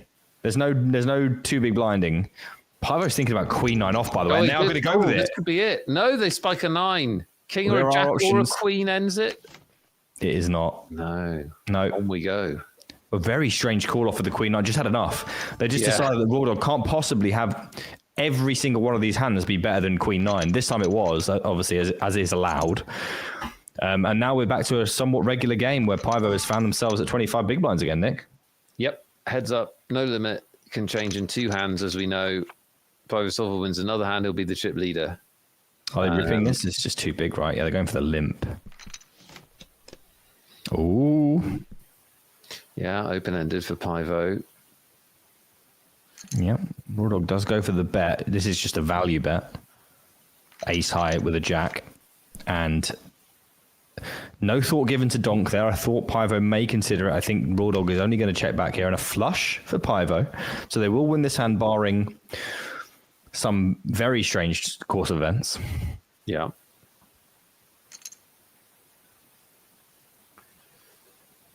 I don't believe we'll see them either. Having Having the said only that, possibility was Raw Dog making some kind of for more action, not them winning the hand. I just remembered what you said. They could have bluff raised or something crazy like that. Yeah. They don't. Pivo Silver up to 27 big blinds. yep, and we are now in the territory of Pivo winning an all-in. Really flips the script on this one. Did you follow the Isaac saga on X with all of the various reporters and all of that jazz? Yes. I was watching Craig Hope YouTube videos all summer. That's desperate stuff. I definitely didn't do that. I'm unfollowing him now. Yeah, lots of people unfollow. One of the big Liverpool fan accounts has written, which I think is quite funny. Despite official announcements from both clubs, Newcastle have no intention of selling Alexander Isaac this summer. Brackets Luke Edwards, close brackets. Yeah, the Luke Edwards stuff has been really funny. Like he doubled and tripled and quadrupled down, and then it made it sound like it was just completely normal that it changed. You know, even though he's speaking with 100% confidence the entire time. Very odd reporter. I mean, he's just a mouthpiece for the owners, isn't he? And like, he's just a useful idiot. And now He looks also like a does useful idiot. some opinion pieces as well, though. It's very strange. And then he attacked them yesterday. He was like, if they sell them, they're a joke. Like, he's just a very angry man. How weird. Yeah. How weird. What have we got now? We're going to need a cooler, Nick. We're going to need a cooler. Well, maybe they are being a little bit unpredictable, though. Yeah, it's but not like it's completely knitted up. There's sort of some random stuff. I mean, Raw Dog did shove 52 big blinds, not effective, but it was. It was still hefty. So I don't think we're gonna have to wait too long for another clash. Yeah, I think we'll. These players, you can imagine something going down. Raw Dog, I think, will chip away just a little bit here. Very good hand to go ahead and just bet, and I just can't see a way we hold on here with King 6. Who's ready to go into a 4th hour? Yeah, me too. I don't want to.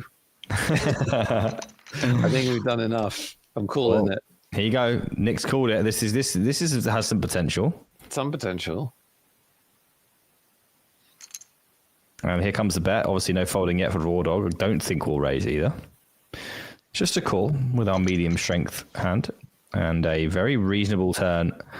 Medium strength, heads up, top pair. It's the absolute nuts. Put the money. Yeah, but it's a little bit messy though, isn't it?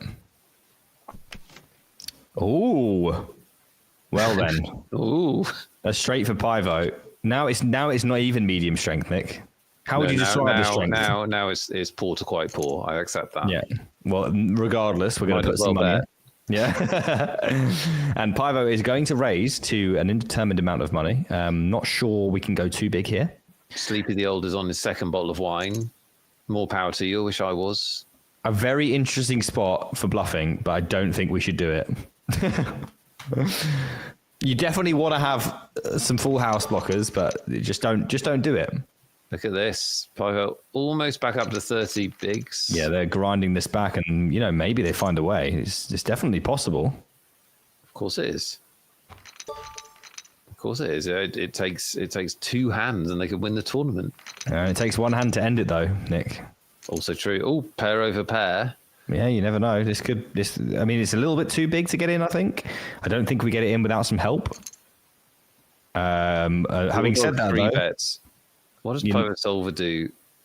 Well, I mean, they definitely could rip it. It's not like he plays very well post-flop. I think calling is my least favorite of the options. They do rip it. And what are be calls? over unless they spike a deuce or running diamonds. Only a deuce, or we've got a winner.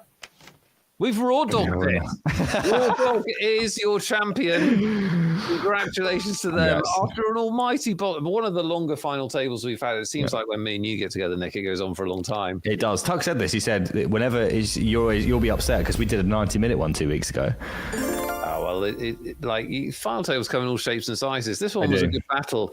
Yeah, In fairness to them, I think other players will admit they played the best final table. They do have 280 in bounties. They knock off Pivo Solver in the heads up. They will take home, just checking what they won in bounties overall. They're going to take home, where's that number? Actually, they won very little in bounties. Fascinating. Over $8,000 in total. Pivo Solver takes home about $7,000. It was a long final table, Nick, but it was a good battle. Yeah, it was a great battle. I mean, I think it was the fewest coolers that we had. There was a lot of battling. There was a lot of, well-timed aggression, maybe some mistimed aggression, maybe some lack of aggression. So there was a lot to analyze and a lot to go through. It was a long slog, but I obviously always enjoy coming on. So absolutely. And your analysis was great. No flannel. People, if they're paying attention, will have learned some stuff, which is what we want as well. Now, we've got winners of our competition, and then we've got the Poker Wheel of Justice. So I asked you, how many hands did you play in your main event run this year from a VPIP point of view, as in how many hands did you elect to play? What's your answer, and how did you come up with it, and do you definitely think it? I don't know if I think it, but it's there. So I decided that I knew I had played 4 days, but on day 4 I played 2 hands. I beep it twice because I had to fold every hand up to the money because I couldn't play. And then once I cashed, I was all in twice and I lost both in disgusting fashion. So I know I VPIP'd twice on that day. And then I did, for the rest of the days, 10 hours of play at about 25 hands an hour. So 50 hands. And I think I probably VPIP'd over the course of them, because there was a lot of folding at the end of day 3 as well. Probably VPIP'd around 10%. Okay. About that. On balance, because I probably did like 15 and then 5 in some areas. So I came out with, on that math, it gave me to 75 plus the 2 from day 4, 77. A very exact answer. It is what you think. It is the right answer. The right answer is 77. If you're around there, you might have won a $109 ticket. Our actual winners are 3N Glenn, who answered exactly 77. You should always get a bonus for nailing it. Well done, you. You don't. And Harry Poker, who said 72. Well done, Harry. You've been featuring tonight. You did a good guess. And very excitingly, Soranaki said 79, but is not eligible because you're in the wrong country. So you've now successfully won 2 tickets, neither of which you've been able to claim. So your initial claims before that you were unlucky and destined to never win and super unlucky, for those of you who don't regularly watch the show, Soranaki is I'm not in Romania. The most self-described unlucky player. But they can't win. Oh, wait a minute. Lime, have you got this wrong? Oh, dear. Is Soranaki eligible? This could be it's a disaster. Making. It's a disaster. For who? For whoever's about to have their ticket ripped off them. Oh, yeah, it is. Lime's going to have to, make apologies. Oh, no. It's a complete disaster. Look away. Well, it's double-edged, isn't it? It's very edged. Why did we assume Romanianness? Wait, I'm just corresponding with Lime. This is late drama here on the show. Soranaki won the first draw earlier. You said you were in Romania. There might be some controversy here. Look, Nick, it's not asked to unpack. Judges ruling. We're going to sort it out in chat. Hopefully by the end of the show. He's a Romanian living in Australia. Right. So what we're going to need is documents, ID check, probably a retina scan. Could you send a sample of your hair to Lime in Costa Rica, please? And we should get the necessary info from that. Yeah. Lime, you're going to tell me what's happening. In the meantime, we're going to do the Wheel of Justice because me and Nick have got to go to bed, not together, but to watch Alexander Isak. Absolutely right. It's right, lad. Let's get the Poker Wheel of Justice up, and then we'll tidy up the tickets at the end. The Poker Wheel of Justice, the greatest piece of poker media in existence. Disclaimer, there is no disclaimer because that's just facts. If you want to be on this next week, you need to redeem 4,000 Twitch points, which you get from watching our channel. Chat's making me laugh. Lots of names on it. For God's sake, get us out of here by landing on someone that's in chat. You must be in chat to win. $109 is up for grabs. Spin the wheel. Yeah, we went back to back with Tuck as well. We went bang bang, and they both were there immediately. So it's not going to happen with us, is it? No, there's no chance. Not with that interview waiting for me. Lydia will be here. That's a certainty. Lydia from 1986. What a year. 1896, possibly. Oh, yeah, a bit confusing. Lydia is here. Woohoo is right. You've won a $109 ticket. Well That was done a for being on the nailed-on wheel. woohoo, that one. Well done for being in chat. You are very, very welcome. Win lots of money with that ticket. We're on a roll. We need to find one more winner. Nick, as our guest host, please say the magic words. Spin the wheel. Spin the wheel. Round and round she turns. She only lands on people that have been good this week, like Lydia. Have you been good this week? It is. Oh, sweaty. Kiss my ace. Kiss my ace. Always enjoy your username. You are quite often here. Are you here when it counts? Are you here when it counts? Kiss my dear. ace. Oh, dear. Oh, no. Astro Rash just immediately, nah. No, Spin. We've had 8 seconds. I even did the Isak, man. How have we not gotten a winner there? Looking bad. Here's your countdown, Kiss my ace. 5, 4, 3, 2, 1. Kiss my face. It's over. Respin the Wheel of Justice. We need to find a winner. Kiss it goodbye is right, Jamie. That's what happened. It's Soranaki all over again. Oh, no. Is that... Oh, it's Con Martinoni? No, it's Morta. I haven't heard that name before. I don't feel good. 25. Morta 25. Are you here? This is the twist in the plot, isn't it? Lydia's from Romania. No. What's going on? Astro Rash, how do you know what people are here or not? Just assuming bad things. Well, I mean, this is just... Morta is here. Morta's here. Hey, Morta 25. Astro Rash, not credible. Tier 5. Astro, Morta, you win a $109 ticket. Now, this is a car crash. Lydia is from Romania. Lydia, we love you being calm with the ticket. Calm with the ticket. So we have to respin Lydia's spin. I'm starting to see things. This is brutal, man. Like, this is respin. Respin, Lydia. I'm sorry you didn't win, but thanks for playing. I'm getting Gahey PTSD here from all the people nearly winning. That's exactly what's happening, isn't it? Yeah. Being play with heart. Oh, that's play like that. With heart. It could be played with the arse as well. It's a lot of things it could be. Morsa from Romania? No, surely not. Don't listen to chat, Nick. They're just trying to get prizes. Play with heart. Are you here? You're usually here. Yes. Yeah, Play yes. with heart. You're a winner. You are Romania. Last one of the light. The last piece of hygiene I have to tidy up is that Soranaki was eligible. Ah, there we go. So move away from someone else then. Is eligible. So for those of you that stuck with us, a piece of history. They proclaim themselves the most unlucky person in chat. They said they never win. They won on the wheel and they weren't here. He's Romanian. Literally to prove how unlucky they are. Morsa's Romanian. And they now have won. It's a disaster. What's happened now? Morsa's Romanian. Can we just give it to charity or can we burn it or something? You know we have to spin the damn wheel. All right, so to recap. Soranaki won a ticket. Play with Hearts won a ticket. No one else has won the second spinny ticket. We're still on air. Spin the wheel. Round Whichever round she turns, she only lands on people that have been good this week. Have you been good this week? Our last winner of the day is Hawlucha. Hawlucha. They'll be here. What a Pokemon. Hawlucha. Mega Hawlucha was released this week. I bet you're excited. There you go. Good Pokemon knowledge. Hawlucha, are you here? Because you've caught one or something. You've caught Sounds a ticket. Romanian. Sounds Romanian, yeah. Get me out, man. Shout out to 888 for not telling anyone in Romania they couldn't win, by the way.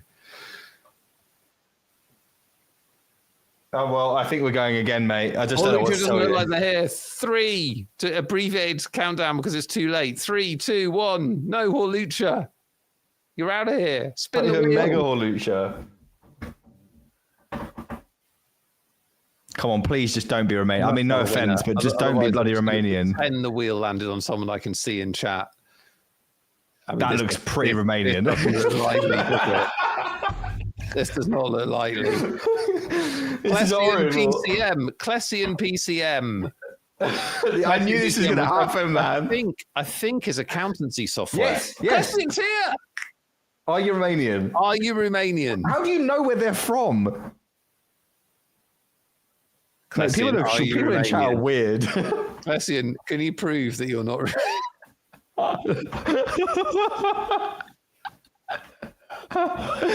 Oh, no. Where are you from? Where are you from? Clessian? Clessian, where are you from? Brazilian. Fabulous. Yes, go ahead. Great and take it. news. Get me to bed. Great news. Well done, everyone. Special congrats to Soranaku. Finally wins a ticket after many months of trying. Well done to all our winners. Thank you for your patience, those of you that started with the entire stream. We hope you enjoyed it. Huge thanks to Nick East for standing in. David Tuckman couldn't be here because he's trapped underneath a wardrobe, which fell on him at about 3 o'clock this afternoon. The fire service are there with a massive winch and crowbar. Hopefully he'll be out by next week. Tune in next Monday to find out. Huge thanks to Hayden, to Lime, to everyone that made the show possible. Anthony We'll Wilhelm. see you in a week's time. Good night.